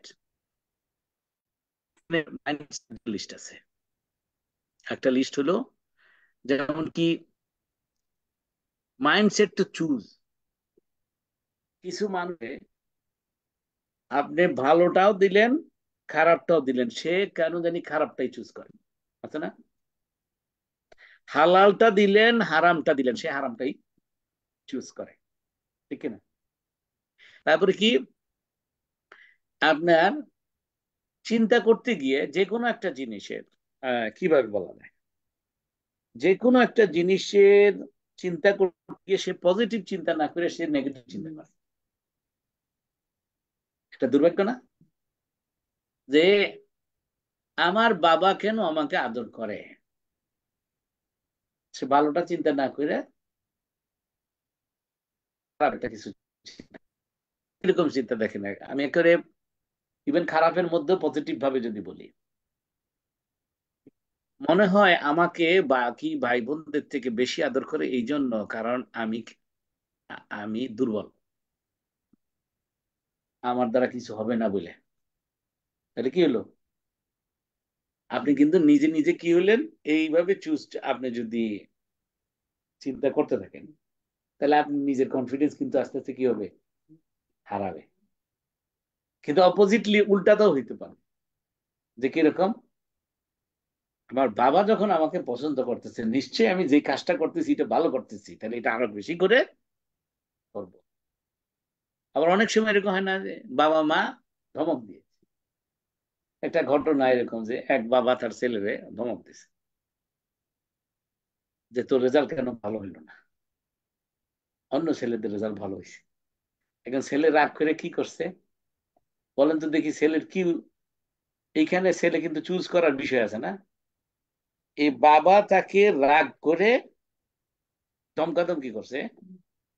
এখন সে কিন্তু দুইটা পথ আছে, তার একটা পথ হচ্ছে যে আমাকে এইভাবে করে বাবা রাগারাগি করলো কেন, তখন জিদ দিয়ে আইসা সে খারাপের দিকে, খারাপ বন্ধুদের সাথে, এই ছেলেটা খারাপ বন্ধুদের সাথে যাইয়া আপনার ইয়ে করছে, ওই যে ক্যানাবিস খাওয়া শুরু করছে, রাগ হয়ে গেছে সে। তাহলে কি সে এটা কিন্তু চুজ করছে কিন্তু, তাই না? এইটা তার একটা তকদির এবং এইটা তার একটা রিজিক। কিন্তু এই ছেলেটাই বাবা রাগ করছে বলে, কিসের উপরে রাগ করছে, যে ভালো রেজাল্ট হয় না বলে আমি আমার বাবাকে দেখাই দিব, এটাও তো চুজ করতে পারতো সে, ভালো রেজাল্ট করব, আমি আমি পারি। এরকম অনেক সন্তান আছে না, সারা জীবন বাবার কাছে প্রমাণ করতে চায় আমি পারি। তো সে তো এই পথটাও নিতে পারতো, এটা কেন নিল না? কারণ এটা তার রিজিকে নাই, এটা তার তকদিরে নাই। এই জন্য আমার ভাই বোনেরা, আপনি আজকে বসে চিন্তা করবেন যে কোনো একটা বিষয় থেকে। যেমন অনেক সময় কি যে স্বামী স্ত্রীকে কষ্ট দিচ্ছে, স্ত্রী স্বামীকে কষ্ট দিচ্ছে, এখন জিদ করে কি করলো, মনে করেন স্ত্রী স্বামীকে কিছু একটা ইয়ে করার কারণে সে রাগ হয়ে গেছে, এরকম হতে পারে না? এখন রাগ হয়ে সে কি করলো, তার কাছে চয়েস হলো সে তার দিল মাই। কিন্তু আবার রাসূলুল্লাহ সাল্লাল্লাহু আলাইহি ওয়াসাল্লাম বলছে যে তোমার যদি তোমার বিবিকে কোনো বিষয়ে খারাপ লাগে তাহলে না, তোর বুঝা যেটা রাসূল সাল্লাল্লাহু আলাইহি ওয়াসাল্লাম হাদিস বলতেছেন, সেটা হচ্ছে কি, তুমি তখন তার কি কি গুণ আছে এটা চিন্তা করতে থাকো, তাহলে কি হবে, রাগ হবে আর। মনে করেন যে কি হয়েছে, রান্না করে খাবার দিয়েছে আপনাকে, আজকে হঠাৎ করে রান্নায় লবণ তুলে দেয় নাই, ঠিক আছে, পানসা হয়ে গেছে। এখন আপনি গেছেন, আপনার কাছে দুইটা পথ, কয়টা চুজ করার, দুইটা। একটা হলো যে এই কি রান্না করছো, এভাবে করে আপনি প্লেটটা ছুঁড়ে নেন, এটা। আরেকটা হইতে পারে কি, যে না, আপনার স্ত্রীর প্রতি আপনার একটা মায়া আসলো, যে কি আমার স্ত্রী সব সময় ভালো করে রান্না করে, আজকে কেন হইলো না, মনে হয় আমার স্ত্রী কোনো একটা অশান্তিতে আছে, কোন একটা, হ্যাঁ দেখি না একটু আমার স্ত্রী দেখেন। তাহলে আপনি কি চয়েস করার সুযোগ ছিল না, আপনি কোনটা নিলেন? আপনি যদি নেগেটিভ নেন, ওইটা আপনার রিজেক্ট, এবং এতে করে কি হচ্ছে, রেজাল্ট কি, পরিবারের অশান্তি। আজকাল ডিভোর্সের রেট কিভাবে যে বাড়তেছে, এই যে আজকে লেস্টারে আসতে আসতেও এক ফ্যামিলির কথা শুনলাম, আপনার মেয়ে সেপারেশন হয়ে যেতেছে, হ্যাঁ, আপনার ওই যে মেয়ের জামাই তারে রাখবে না, কিন্তু আপনি যদি খোঁজ করে অনেক সময় এরকম করে ডিসকাস করতে করতে করতে করতে কেন কেন কেন কেন জিজ্ঞেস করতে করতে শেষে পাওয়া যায় খুব ছোট্ট জিনিস। ওই যে ওইরকম একটা বিষয় হয়েছে যেখানে সে তার চয়েস করার স্কোপ ছিল, সে ভালোটা চয়েস করবে না খারাপটা চয়েস করবে, ভালো চিন্তা চয়েস করবে না খারাপ চিন্তা চয়েস করবে, সে খারাপ চিন্তাটা করবে। ঠিক আছে না? এটা হচ্ছে বলছে যে এটা হচ্ছে মাইন্ডসেট টু চুজ পজিটিভ আর নেগেটিভ। আপনি দেখবেন সুবহানাল্লাহ, আপনি যদি পজিটিভটা চুজ করেন, যে কোনো জিনিসে ভালো জিনিস খুঁজে বের করার চেষ্টা করেন, আপনার জীবনে কিন্তু সুন্দর শান্তি হবে, আপনি হাসি মুখে থাকতে পারবেন অনেক কষ্টের মধ্যেও। ঠিক না? এরপরে হচ্ছে যে আরেকটা রিজিক হচ্ছে যে একটু ডিফারেন্সিয়েট করার ক্ষমতা, যোগ্যতা, যে না এটা ভালো এটা খারাপ, সুতরাং আমি খারাপটা নিব না। অনেকের এরকম আছে না, যে সে আসলে ভালো খারাপটা চুজ করতে পারে না।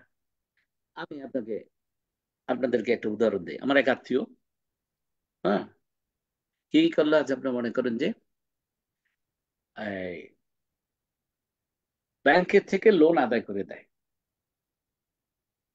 মানে বুঝতে পারতেছেন 2 নম্বরই লাইনে, কোনো কারোর সাথে ডাইরেক্টর বা ম্যানেজার এদের সাথে যোগ সাজস করে কমিশন, ওই যে হারাম কমিশন বিজনেস, হারাম অফিসিয়াল না, অফিসিয়াল জিনিস হলো ডিফারেন্ট, হারাম। এখন আমি অনেক বুঝাইলাম যে বা মানে আমারে বলতেছে যে আঙ্কেল আমি অনেক ভালো ইনকাম করতেছি, কিভাবে আপনি পদ্ধতিটা আমাকে বলেন। এই আমি বলি যে আঙ্কেল এটা তো রাইট না। কয় কেন, তুমি কি বলতেছো? এই যে সে বুঝতেছে না, তার ওইটাই ইয়ে হয়ে গেছে, খাতাম আল্লাহ আলা কুলুবিহিম ওয়া আলা সামঈহিম ওয়া আলা আবসারিহিম গিশাওয়াতুম ওয়া লাহুম আযাবুন আযীম। যে তার কি হয়েছে, তার কলব সিল মারা হয়ে গেছে, হ্যাঁ, তার কানে তালা লাগানো হয়েছে, হ্যাঁ, ওয়া আলা আবসারিহিম চোখে পর্দা পড়ে গেছে, সে দেখেও দেখে না, শুনেও শুনে না, বুঝেও বুঝে না। এইটা হলো যে কি হচ্ছে, অর্থাৎ কিনা সে এই বুঝটা টু ডিফারেন্সিয়েট না এইটা হারাম। যেমন অনেকে আছে, হ্যাঁ, মানে আমার মানে করেন যে দেশে আমাদের অনেক ভাইয়েরা আছে না রিয়েল এস্টেট বিজনেসে আছে, কি হয়েছে আপনার করে যে ওই যে একটা প্রজেক্ট অ্যাপ্রুভালের জন্য রাজুকের লোকদেরকে যে কি করে ঘুষ দেয়। এখন এই যে ঘুষ দিয়ে দিতেছে সে তো হারাম দিচ্ছে, তাই না? কিন্তু সে বুঝতে পারতেছে না, ঠিক কিনা? এটা যে হারাম, এই হালাল না হারাম এটা বুঝতে পারতেছে না। এইটা এর তার হচ্ছে যে কি, তার এই রিজিকটা সে পায় নাই। এরপরে কি, আরেকটা মজার, দুনিয়ায় সফলতার জন্য এটা হচ্ছে উইনিং মাইন্ডসেট। হ্যাঁ, একটা হচ্ছে উইনিং মাইন্ডসেট, আছে লুজার মাইন্ডসেট। হ্যাঁ, তো আজকে কি আর আর কিছুক্ষণ বলবো, তারপরে ইনশাআল্লাহ আপনাদের কাছ থেকে প্রশ্ন নিব যে আপনারা জিনিসগুলো বুঝছেন কিনা। আমাকে আপনারা যদি কিছু প্রশ্ন করেন তাহলে আমি উদাহরণ সহকারে আরেকটু সুন্দর করে, এই জিনিসগুলো আপনি অন্যরা অন্য কোথাও পাবেন না। এবং এই এই মানে এই জিনিসগুলো আলোচনা হয় না বলে আমরা এই বর্তমানে মানে কি 200 কোটি, কত 200 কোটি মুসলমান, আরো বেশি হবে, হ্যাঁ, মানে বা 250 কোটি, 800 কোটি মানুষের মধ্যে আপনার মোর দেন 25% হচ্ছে মুসলিম। কিন্তু আমরা সবাই মাইকে আমরা সব লুজার, বুঝেন না কেন? আমাদের মাইন্ডসেট হচ্ছে লুজার মাইন্ডসেট। লুজার মাইন্ডসেট আমি একটা বুঝাই, যে কিরকম, এই, মনে করেন যে একজনা একটা বাড়ি কিনতে চায়, আমার সাথে আলোচনা করতে আসছে। আমি তার সাথে আলাপ করে বুঝলাম যে এই মানুষটা নিজে একটা বাড়ি কিনতে পারবে, আরেকটা বাড়ি কিনে ভাড়া দিতে পারবে, তার কাছে এরকম কি আছে, রিসোর্স আছে, লিগ্যালি পারবে, হালাল ভাবে পারবে। এখন এরে বুঝানোর যখন বুঝাইতে যখন বললাম, কয়, না রে ভাই, আমি এত দুনিয়াবি হইতে চাই না। এ, কি বলে, কোনো মতে একটা বাড়ি আমি কিনে আমি থাকবো, বাস। এটাকে বলতেছে হচ্ছে লুজার মাইন্ডসেট। এটাকে উইনিং মাইন্ডসেট বলে না, ঠিক না? কেন? কারণ হচ্ছে যে পৃথিবীতে আপনি যত জায়গায় যাবেন, আপনি যে আমরা বাংলাদেশে তা বুঝাইলে ভালো হয়, এই দেশে তো আমরা মেজরিটি কি ভাড়াটিয়া না? বাড়ি কিনে না বিভিন্ন কারণে। যে কিনতে পারবে সেও কিনে না। আচ্ছা, কেন কিনে না? কারণ মসজিদে যখন যায় ইমাম সাহেবরে যখন ইমাম সাহেব মানে ইয়ে দিতেছে, দুনিয়াবি হয়ে যাবা খবরদার। ওই যে মাঝে মাঝে আমি এটা খুব স্যাটায়ার করে বলি আর কি, ফকির ফকিরকে ফকির থাকার জন্য উপদেশ দেয়। কথা হচ্ছেন কিনা? আচ্ছা, এখন দেখা গেল যে কি, আমি আমি যদি বাংলাদেশে ইয়েতে চিন্তা করি যে প্রতি মাসের শেষের দিকে কিংবা শুরুর দিকে রাস্তায় অনেক ইয়ে দেখা যায় না, এই যে কি বলে ট্রাকে করে আপনার ফার্নিচার যাইতেছে, কি এটা? ভাড়াটিয়ারা এক বাসা থেকে আরেক বাসায় মুভ করছেন, তাই না? স্থানান্তর করতেছে। তো স্থানান্তর করতেছে কেন? বাড়িওয়ালা তাকে থাকতে দিতে চায় না। কিন্তু এটা যদি তার নিজের বাড়ি হইতো, কে ভাড়া ইয়ে করতো? আচ্ছা, এখন অন্যভাবে যদি আবার বলি, একটা এলাকায় ভাড়াটিয়াদের জোর বেশি না বাড়িওয়ালাদের জোর বেশি? তা আপনি ইংল্যান্ডে যদি দাওয়াতি কাজ করতে চান, সব বাড়িওয়ালা হচ্ছে ইহুদিরা, আর আমরা সব ভাড়াটিয়া। তো আমরা এখানে ইসলাম বেশি প্রতিষ্ঠা করতে পারবো না, ওরা ওদের ইয়েটা বেশি প্রতিষ্ঠা করতে পারবে। জোর কাদের বেশি? বাড়িওয়ালাদের। তো আপনি আমি বাড়িওয়ালা হইতে চাই না কেন? এই যে না চাওয়ার চিন্তা, উল্টাটা কি হইতেছে সারাক্ষণ, সুবহানাল্লাহ। আপনারা মাফ করবেন এখানে যদি আপনাদের কারো মন খারাপ হয়ে থাকে। ওই যে থার্ড সেক্টর বলে, চ্যারিটি সেক্টর খুলে, একটা চ্যারিটি খুলে শুধু ভিক্ষা করে। ভাই 2টা টাকা দেন এতিমের জন্য, মসজিদের জন্য, ওইটার জন্য। রমজান মাসে তো খুব খারাপ অবস্থা, লজ্জা লাগে। আপনার মানে আমাদের যত বাংলা চ্যানেল আছে কিংবা ইসলাম চ্যানেল যেগুলো আছে, প্রতিদিন আপনার দুপুরের পর থেকে সেহরি পর্যন্ত কি করে? শুধু ভিক্ষা করতেছে। তা আমার কাছে মনে হয় যে যদি নন মুসলিমরা যদি এটা দেখে, তাদের কাছে মনে হবে যে ইসলাম হচ্ছে একটা ভিক্ষার ধর্ম, ঠিক কিনা? কিন্তু আমি দেখা গেল যে এই অমুসলিমদের সাথে, ওই যে একটা বই লেখার কথা যে বললাম, এদের সাথে আমি যে যখন ডিসকাস করলাম, ওরা মনে করেন এরকম আছে, মাল্টি মিলিয়নের কি করে, তোমার টাকা কি করো? সে বলতেছে আফ্রিকাতে অমুক একটা দেশে এতটা ফ্যামিলিতে সে এই টাকা দেয়, এইটার জন্য সে ইনকাম করে। এখানে দেখেন সে কিন্তু অমুসলিম। বোঝা গেছে কিনা? হ্যাঁ। আমরা কিভাবে চিন্তা করি, যে আমি, আমার টাকা নাই, আরেকজনের টাকা কালেক্ট করে করে মানুষকে ইয়ে দিব কেন, দরকার কি? বুঝা যাইতেছে কিনা আপনার কথাটা? তো এইটা হচ্ছে যে বলতেছে, এটা হচ্ছে লুজিং মাইন্ডসেট, লোয়ার মাইন্ডসেট, নিচে থাকার মাইন্ডসেট। এটা কিন্তু একটা নেগেটিভ রিজিক। কিন্তু আপনি যদি ওই যে রসুল সাল্লাল্লাহু আলাইহি ওয়াসাল্লাম যেটা বলছে, উপরের হাত নিচের হাতের থেকে উত্তম, যে দিল আর যে চাইলো কে উত্তম? তো দেওয়ার অবস্থানে যাওয়ার চিন্তাটা হচ্ছে উইনিং সেট, ঠিক কিনা? আচ্ছা, আমি আপনাদের কাছে আমার বক্তব্য শেষ হওয়ার পরে আপনাদের কাছে চাইবো যে কেউ ভলান্টিয়ার করে আমাকে দুই একটা উদাহরণ বলবেন, উইনিং মাইন্ডসেট বলতে কি বোঝায়। রাসূলুল্লাহ সাল্লাল্লাহু আলাইহি ওয়াসাল্লাম, আপনি উইনিং মাইন্ডসেট হলে উইন মাইন্ডসেট না হলে উইন করবেন না। আপনার মধ্যে যদি জাতিগত হীনমন্যতা থাকে, আছে না আমাদের, আপনি কোনোদিন কি করতে পারবেন না? উন্নতি করতে পারবেন না। এখন রাসূলুল্লাহ সাল্লাল্লাহু আলাইহি ওয়াসাল্লাম এবং তার সাহাবীদের যে কনফিডেন্স ছিল কি, ইসলাম, ইসলাম আমরা সবচেয়ে কি বলে এটাকে, কি কি বলা যায়, যে যে আল্লাহ রাব্বুল আলামিনের কাছে, মানে এটা আল্লাহর দেওয়া দিন, তাই তো? আল্লাহর দিন, তাই না? ইন্না দীনা ইনদাল্লাহিল ইসলাম, আল্লাহর কাছে একমাত্র দিন হচ্ছে, একমাত্র জীবন ব্যবস্থা হচ্ছে ইসলাম। সুতরাং এটা যেহেতু আল্লাহর দিন, সুতরাং এটা আল্লাহ বিজয়ী করবে, এই সাহসে ওনারা কিন্তু যুদ্ধ করছে, করছে না? এখন এইটা হলো উইনিং মাইন্ডসেট, ঠিক কিনা? যার কারণে উইন করছে। আচ্ছা, আপনি যদি এভাবে চিন্তা করবে যে ফাইট করতে যাব, জিতবো কি জিতবো না, এটা কাদের ছিল? আবু জেহেল, আবু লাহাবদের ছিল, যার কারণে সে জিততে পারে।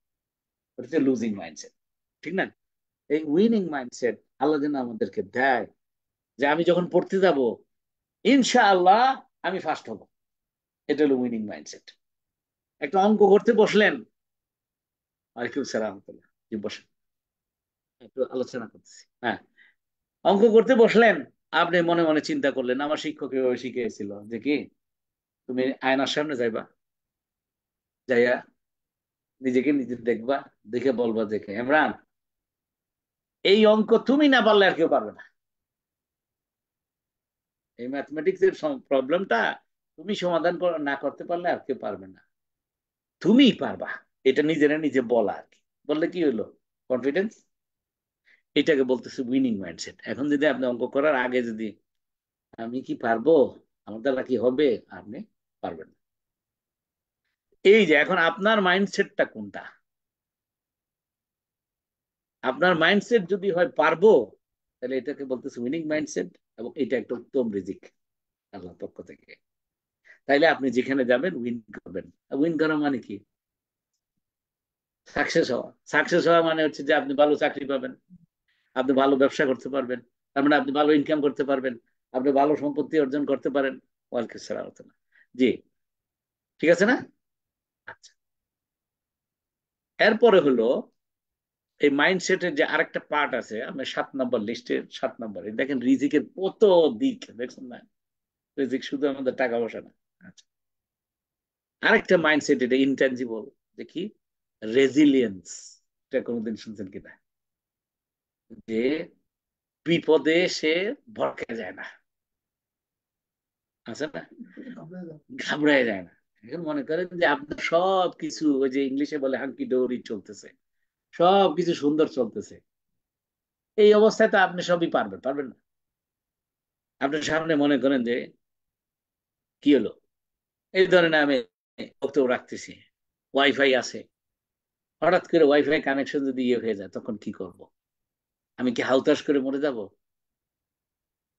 যদি না করি, এটাকে বলতেছে রেজিলিয়েন্স। ঠিক আছে, অসুবিধা নাই, দ্রুত একটা হোয়াটসঅ্যাপ গ্রুপ যেগুলো আছে সেগুলোতে দেখা যায়, দুঃখিত, আজকে ইন্টারনেট কানেকশনের সমস্যার কারণে আজকে আর আমরা কন্টিনিউ করতে পারলাম না, ইনশাআল্লাহ আগামী সপ্তাহে আবার আমাদের সেশন চলবে। এটা হচ্ছে রেজিলিয়েশন, রেজিলিয়েন্স। এটা না হয়ে আমি হা হুতাশ করে, আমি তো অল্টারনেটিভ পথ নিতে পারি, পারি না? এই কি হইলো, এখন যার ইন্টারনেট তারে যাই আমি দমপদমকি শুরু করলাম, হইতে পারে না এটা? তার উপরে রাগ করলাম, জিদ করলাম, তার যে না, আমি রেজিলিয়েন্স। ইভেন যেন মনে করেন যে এইটা কখন আসে, আপনারা এখানে যারা শুনতেছেন, ওই যে এখানে ফেসবুক লাইভে আছে, জুমে আছে আর কি, ভাইরা বোনেরা এখানে আছে, আমার সামনে কিছু ভাইয়েরা আছেন, তাদেরকে বলছি। তো সেটা হচ্ছে যে ধরেন ব্যবসা করেছে, লস করে ফেলছে, এখন সে কি করবে? সে যদি চিন্তা করে যে আমার জীবনের সব শেষ, আর কিছু হবে না, তাহলে এর কি হবে? এর সবচেয়ে ক্ষতিকর যেটা হইতে পারে, এইরকম মানুষ সুইসাইডও করে, করে না? এবং ও যদি এই ভাবের মধ্যে থাকে, তার আত্মীয় স্বজন ভাই বোন তারাও কিন্তু কি করবে? মাথা টুয়াই দিবে, দেখ তুই কিছু পারস না। কারণ সেও ভাব দিছে এরকম, তাই না? আমার দ্বারা কিছু। তা আস্তে আস্তে করে তার জীবন কি খারাপের দিকে যাবে না ভালোর দিকে যাবে? খারাপের দিকে। কিন্তু রেজিলিয়েন্স, রেজিলিয়েন্স কি? রেজিলিয়েন্স হচ্ছে যে এভারেজ, এই যে বলে যে এই দেশে যত মাল্টি মিলিয়নার আছে, এরা সবাই তাদের প্রথম 1 2 3টা বিজনেসে ভয়ানক লস করে, কিন্তু তারপরেও তারা ঘাবড়ায় নাই। তারা একটা হয় নাই তো আরেকটা করছে, একটা হয় নাই তো আরেকটা করছে। কথা হচ্ছেন কিনা? হ্যাঁ, এইটাকে বলতেছে রেজিলিয়েন্স, যে বিপদে ধৈর্য ধারণ করা, টিকে থাকা, rise from the ashes, if you fall, get up, ওই যে জো বাইডেন, আমরা তো ভালো কথা আমরা কাফের থেকে নিতে তো অসুবিধা নাই, সেটা সুন্দর কথা বলছে। হ্যাঁ, ওই যে প্রেসিডেন্ট হওয়ার পরে কোন একটা বক্তব্যে বলছে, আমার কাছে ভালো লাগছে কথাটা। তার রাজনীতি গিয়ে আমি তো অবশ্যই ভালো পাই না, সে প্যালেস্টাইনের বিরোধী সে, হ্যাঁ আপনার সেটা ডিফারেন্ট জিনিস। যে তার বাবা নাকি তাকে শিখিয়েছে এটা, oh my son, if you fall get up, if you fall get up, কখনো যদি তুমি পড়ে যাও দাঁড়ায় যাবা। পড়ে ওখানে ওই যে পায়ে ব্যথা পাইছো হিসেবে মানে এটা নিয়ে ব্যস্ত হবা না, তুমি দাঁড়ায় যাবা, তাইলে জিনিস ঠিক হয়ে যাবে। বুঝা গেছে কিনা? তো জীবনে যদি কোনোদিন ক্ষতিগ্রস্ত হয়ে যায়, এটা হইতে পারে, এর আপনি যদি আবার চেষ্টা করেন, কিন্তু ওই যে অনেস্টি, ট্রাস্টওয়ার্দিনেস, রাসূলুল্লাহ সাল্লাল্লাহু আলাইহি ওয়াসাল্লামের মতো আপনি আল আমিন আস সাদিক এই পর্যায়ে থাকতে হবে। আপনি তো আপনার দায়িত্ব থেকে দূরে পালাবেন না। দেখে এরকম আছে না, কিছু মানুষ ব্যবসা করার পরে পাওনাদারদের থেকে লুকায়, ভাগে, করে কিনা? না, এটা মোমেনের কাজ না। মোমেন কি করবে? মোমেন এটা ফেস করবে, বাইরে এই কারণে লস হয়ে গেছে, তুমি আসো দেখো। ও গালি দিবে, দিবে তো, সে পাওনাদার, এইটাকে রেসপন্সিবিলিটি আমার, সব দায়িত্ব আমার, তুমি দিছিলে আমাকে টাকা, ঠিক কিনা? কিন্তু ভাই এইভাবে এটা হয়ে গেছে, আমাকে একটু সুযোগ দাও, আমি এটাকে কিভাবে রিকভার করতে পারি, তুমিও একটু বুদ্ধি দাও। দেখবেন যে সে কিন্তু আপনাকে আস্তে আস্তে করে কি হবে, তার মাথা ঠান্ডা হবে কিনা। এবং এক পর্যায়ে যে আপনি কিন্তু এমন হইতে পারে, যদি আপনি জায়গায় দাঁড়ায় থাকেন, আস্তে কামত করো, পালায়া না যান, আস্তে আস্তে আস্তে আস্তে আবার আপনি বিশ্বাস, কি, মানুষের বিশ্বাস আস্থা অর্জন করতে পারবেন। আস্তে আস্তে মানুষ আবার আপনাকে কি করবে, আপনার কাছে ইনভেস্ট করবে, উল্টা করবে না? এরকম হয়েছে না? হ্যাঁ, নিশ্চয়ই আছেন। হ্যাঁ, এই তো আপনি যে হুম, হ্যাঁ, জি জি, আস্তে আস্তে আপনি ওই যে জায়গা, আপনি পলায়ন পর হবেন না, পিছমোড়া দিবেন না, এইটা মোমেনের কাজ নয়, দায়িত্ব থেকে। আচ্ছা, এই পুরো জিনিসটা থেকে বলতেছে একটা রেজিলিয়েন্স। হ্যাঁ, এই, মানে কি বলে, দায়িত্ব থেকে সরে না যাওয়া, জায়গায় মোকাবেলা করা, এবং সেটার উপরে ভিত্তি করে প্রচেষ্টা চালিয়ে যেতে থাকা যতক্ষণ পর্যন্ত সফলতা না আসবে। ইংলিশ এই জন্য বলে যে failure is the pillar of success, বলে না? তুমি যদি ব্যর্থ হয়েছো, ব্যর্থতা একটা অভিজ্ঞতা।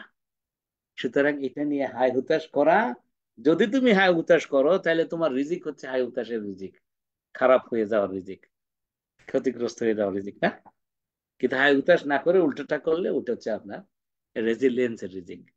এরপরে কিছু মানুষ আছে অন্টারপ্রেনিউরাল রিজিক, উদ্যোক্তা, যে আপনার তারে থামান যায় না, সে একটার পর একটা উদ্যোগ নিতেই, তাই না? তো এইটা এক ধরনের রিজিক। এরপরে কি, নেভার গিভ আপ, যত কষ্ট হোক না কেন আপনার মধ্যে, খুব তাড়াতাড়ি গিভ আপ করেন, তাহলে এটা হচ্ছে আপনার এই রিজিকটা নাই। যদি ওই রিজিকটা সামনে থাকে, আপনি কিন্তু গিভ আপ করবেন না। এটা বাংলা অর্থ বলার তো দরকার, গিভ আপ তো মোটামুটি বাংলা বোঝা যায় নাকি? হ্যাঁ, আচ্ছা। এরপরে হচ্ছে যে টার্ন অ্যারাউন্ড করার রিজিক, ঘুরে দাঁড়ানো, ঘুরে দাঁড়ানো সমস্ত রকমের হতাশা নিরাশার মধ্যে। হ্যাঁ, সমস্ত ধরনের হতাশা নিরাশার মধ্যে কি করে, বা যে সমস্ত মানুষেরা আবার আশা জাগা নিয়ে চিন্তা করতে পারে। যেমন কিরকম, এটা একটা ঘটনা আমি ইন্টারনেটে পড়েছি। এগুলো কিন্তু সব ইসলামিক মাইন্ডসেটের জিনিস, কিন্তু দেখা যায় যেগুলো অমুসলিমদের কাছ থেকে পাওয়া যায়। এই আপনারা ওই যে কেএফসি তো জানেন, কেএফসি আমি রিসেন্টলি শুনলাম যে তারা ইসরায়েলের আহ, পক্ষে তাদেরকে পয়সা টয়সা দেয়, এই জন্য আমরা তাদের খাবার মুসলমানরা বয়কট করতে অনুরোধ করা হয়েছে, সবাই করব আমরা, ঠিক আছে। কিন্তু কেএফসির যে প্রতিষ্ঠাতা দেয়, সামবডি কর্নেল সান্ডার্স নাকি যারা নাম, 65 বছর বয়সে, এইটা কতটুকু সত্য এটা আমাদের ভেরিফাই করার দরকার নাই, এটা থেকে একটা দারুণ একটা শিক্ষা আছে। এই জন্য এটা তার নামে একটা স্টোরি বাজারে প্রচার আছে, 65 ইয়ার্স ওল্ড যখন, তখন সে ব্রোক, ফাইন্যান্সিয়ালি ফুলি ব্রোক, মানে সে সুইসাইড করতে নিছে, যে আর কিছু করার নাই তার। ঠিক সুইসাইড করার, হ্যাঁ, এই অমুসলিমদের মধ্যে এগুলা কিন্তু অনেক টেন্ডেন্সি আছে। মানে ব্যর্থ হইলে তারা কি করে, আত্মহত্যা করে। সেটা প্রেমে ব্যর্থ হোক, নাকি ব্যবসায় ব্যর্থ হোক, তাই না? কিন্তু আলহামদুলিল্লাহ আমরা মুসলমানরা কিন্তু সেটা থেকে বেঁচে আছি কেন? ওই যে আত্মহত্যা করলে জান্নাতে প্রবেশ করা যাবে না। হ্যাঁ। তো এই সময় আত্মহত্যা করবে, এই সময় সে হঠাৎ তার মাথায় চিন্তা আসছে, এই যে এই চিন্তাটা যে আসছে, এটা তার রিজিক। রিজিক কি শুধু মুসলমানের জন্য? আল্লাহ রাব্বুল আলামিন কি রব কি শুধু মুসলমানের? উনি তো রব্বুল মুসলিমিন কিনা? উনি কি রব্বুল মুসলিমিন? উনি রব্বুল আলামিন, রব্বুল নাস, সকল মানুষের। সুতরাং সকল মানুষের রিজিক কিন্তু, সকল প্রাণীর রিজিক আল্লাহর কাছ থেকে আসে। সকল মানুষের, সে নাস্তিক হোক, আপনার আল্লাহ বিরোধী হোক, অমুসলিম হোক, কাফের হোক, মুশরিক হোক, ফাসিক হোক, আলিম হোক, এ সারা দিন রাত আল্লাহকে গালিগালাজ করতেছে, তারপরেও কি আল্লাহর রিজিক তার কাছে, আল্লাহর কাছ থেকে আসে। আমরা ইনশাল্লাহ আগামী দিন এই নিয়ে আলোচনা করব, রিজিকের মূলনীতি, 12টা মূলনীতি ইনশাআল্লাহ কোরআন হাদিসের আলোকে আলোচনা করব। আমরা জাস্ট 3 দিন শুধু এটাই চলে গেল যে রিজিক কত রকমের, কত রঙের হইতে পারে, তাই না? আচ্ছা, ওই লোকটার, ভদ্রলোকের হঠাৎ তার মাথায় আসছে, আচ্ছা আমি তো মারা তো যাবই, সুইসাইড তো করবই, তাইলে একটু দেখি না আমার জীবনে কি এমন কিছু আছে কিনা যেটা আমি করলে কোনো লাভ হইতে পারে, এমন কোন জিনিস আছে কিনা আমি খুব ভালো পারি, তাইলে ওইটা একটা ট্রাই করি না কেন, মারা তো যাবই। তখন অনেক চিন্তা করে তার মাথায় নাকি এরকম আসছে যে সে ভালো চিকেন ফ্রাই করতে পারে। কোনো রেস্টুরেন্টে কাজ করতে বা কোনো এক সময়, হ্যাঁ, তখন সে চিন্তা আসছে যে এক কাজ করি, সে কিছু চিকেন ফ্রাই করে সে তার এক বন্ধুকে দিছে। বন্ধু এটা খেয়ে খুব মজা পাইছে, তার সাথে আরো লোকরা খাইছে। এরা সবাই, এটা তো ফ্রি দিয়েছে, এরা সবাই তাকে নাকি অর্ডার করছে, আমরা এই এত মজা লাগছে আমাদের, তুমি আমাদেরকে কিছু এক বক্স করে দাও। এই নাকি যাত্রা, কেএফসি যাত্রা শুরু। ওটার থেকে দুইটা লেসন আছে। একটা লেসন হচ্ছে যে আল্লাহ রাব্বুল আলামিন আপনার সফলতা কত বছর বয়সে রেখেছে এটা আল্লাহ জানে। কারো সফলতা আল্লাহ রাব্বুল আলামিন কি করেছে 20 বছর বয়সে, কিন্তু আপনি যেই মানুষটা এই মুহূর্তে মনে করতেছেন আমি যেটাতেই হাত দিই কি হয়, ক্ষতি হয়ে যায়, কিছু তো হইতেছে না, আল্লাহ আমার তো কিছুই হইতেছে না, না এত করে তোমার কাছে দোয়া করতেছি। হয়তো বা এমন হয়েছে যে এই যে আপনি যে চেষ্টা করতেছেন করতেছেন করতেছেন, আগামী 1 বছরের মাথায় আসলে আল্লাহ আপনার জন্য সফলতার রিজিকটা রেখেছে। আপনি এই একটু আগে যদি গিভ আপ করে ফেলছেন, তাহলে ওইটা পাবেন না। এটা বোঝা গেছে কিনা? প্রত্যেকের জীবনের যে সাইকেলটা আছে, এটা তার জীবনের সাইকেল।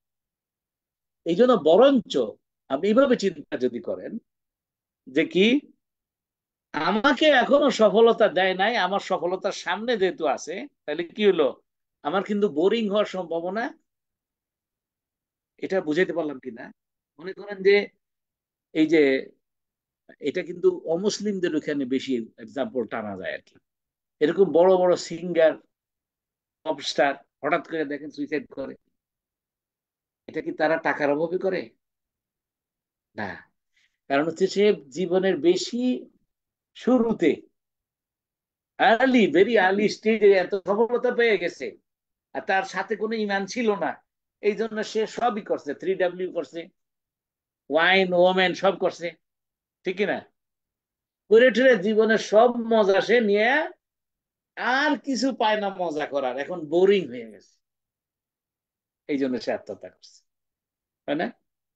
দেখেন এই লোকটাই যদি 25 বছর বয়সে সফলতা না পাইয়া, সে চেষ্টা করতেছে করতেছে 65 বছর বয়সে যদি সফলতা পাইতো, তাহলে কিন্তু মৃত্যুর আগে বোরিং হওয়ার সম্ভাবনা, বোরিং তো বুঝতেছেন, বোরিং বাংলা কি হবে আমি এ, এ, মানে কি বলে, কেউ কি বলতে পারেন যে বোরিং? আমি এখানে ইয়ে করে ফেলি এখন। এ, আহ, আপনারা আনমিউট করতে পারবেন? সরি, হ্যাঁ, এখন আপনারা আনমিউট করতে পারবেন নিজেরা নিজেরা। কেউ যদি বলতে পারেন যে বোরিং শব্দটার অর্থ কি, এই যে আমাদের ছেলে মেয়েরা বলে I am bored, I am bored, I am bored, কারণ সে মজা পেয়ে তারে কি হয়েছে, বেশি মজা দিয়ে ফেলা হয়েছে, এখন আর সে মজার জিনিস খুঁজে পাচ্ছে না। এই জন্য আপনি কিন্তু সন্তানদেরকে একটু রয়ে শুয়ে দিবেন, যাতে করে সামনে আপনার কাছে হাতে কিছু আরো কিছু থাকে মজার জিনিস দেওয়ার জন্য, ঠিক আছে না? ইনশাআল্লাহ। তো যাই হোক, তো আমি আজকে এই এখন আলোচনা এখানে শেষ করি। আজকে আলোচনাটা আমরা তিনটা হয়ে গেল, যে শুধুমাত্র রিজিকের প্রকারভেদ আলোচনা করেছি, কত রকমের রিজিক এখানে। আল্লাহ রাব্বুল আলামিন আমাদের জীবনে দিয়ে শুধুমাত্র টাকা আর জমি জমা এটা নয়, টাকা খাদ্য কাপড় এটা না, এটা হচ্ছে যে 60টা প্রকারের মধ্যে একটা প্রকার, এটা কিচ্ছু না এটার ভিতরে। এটা একটা আমরা বুঝলাম এই গত 3 সপ্তাহে। আরেকটা বুঝলাম হচ্ছে যে রিজিকের ভিতরে রিজিক আছে, অর্থের ভিতরে অর্থ আছে, সময়ের ভিতরে সময় আছে। এখন এটা আল্লাহ কাউকে দেয়, কাউকে দেয় না। কারো জীবন প্রতিদিন 24 ঘন্টার, এটা আমি গত সপ্তাহে বা তার আগের সপ্তাহে এটা বুঝিয়েছিলাম আপনাদেরকে। হ্যাঁ, প্রথম সপ্তাহে, হ্যাঁ প্রথম পর্বে, দেখি কারো দিন 24 ঘন্টার, আবার কারো দিন 72 ঘন্টার। কারণ কি, একজন একজন লোক 10 মিনিটে যে কাজটা করে ফেলতে পারে, আরেকজন লোক হয়তো বা আধা ঘন্টায়ও সেটা করতে পারে না, তাহলে 3 গুণ হইলো কিনা? তাহলে দেখা যায় সেই হারে যদি সে ইয়ে করে, তাহলে 24 ঘন্টা কি হলো তার, 72 ঘন্টা হয়ে গেল, 3 গুণ। বোঝা গেছে কিনা? তো এখন এইটা আপনাকে আমাকে দেওয়ার জন্য আমরা আল্লাহর কাছে দোয়া করতে হবে, এই যে স্পেশাল আল্লাহর নৈকট্য আমাদের হাসিল করতে হবে। হ্যাঁ, আমাদের কাছে কেমন জানি একটা ভাব হলো যে তাকে অর্জন করলে গরিব হয়ে যাবে না। আমার রাসূলুল্লাহ সাল্লাল্লাহু আলাইহি ওয়াসাল্লাম গরিব ছিলেন না, মাল্টি মিলিয়নিয়ার ছিলেন।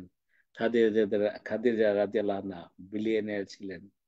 হ্যাঁ, আব্দুর রহমান ইবনে আউফ রাদিয়াল্লাহু আনহু ট্রিলিয়নিয়ার ছিলেন।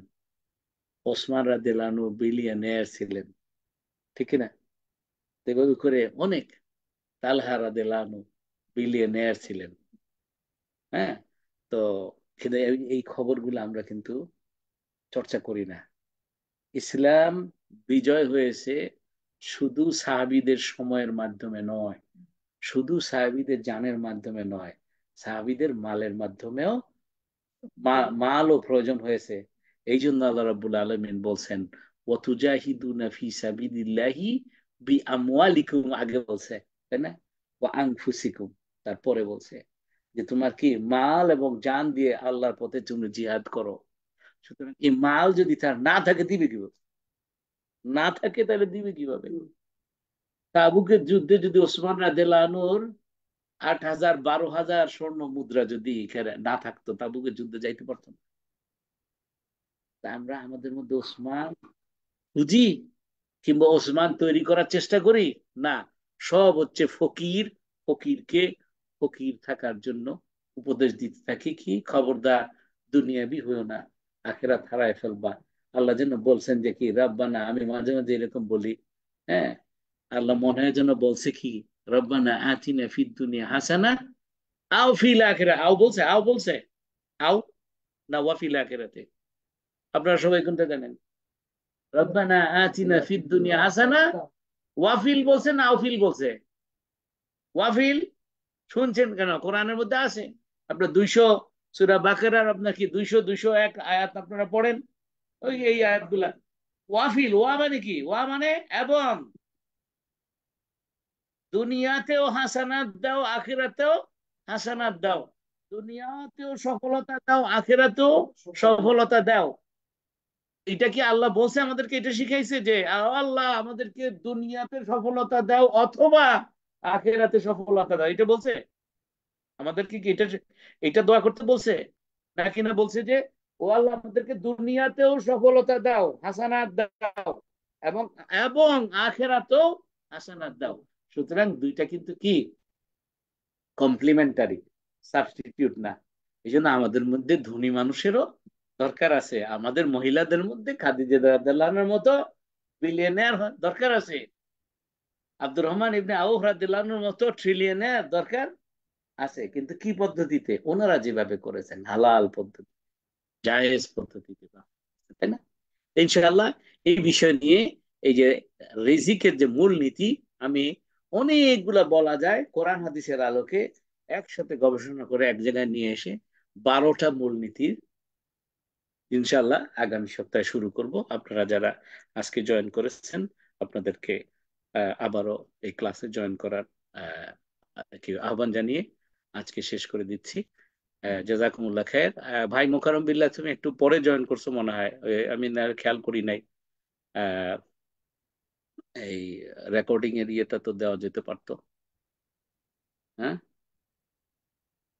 আপনাদের যদি কোনো প্রশ্ন থাকে, আচ্ছা, এখানে চ্যাট বক্সে আপনারা নিজেরা নিজেরা আনমিউট করতে পারবেন।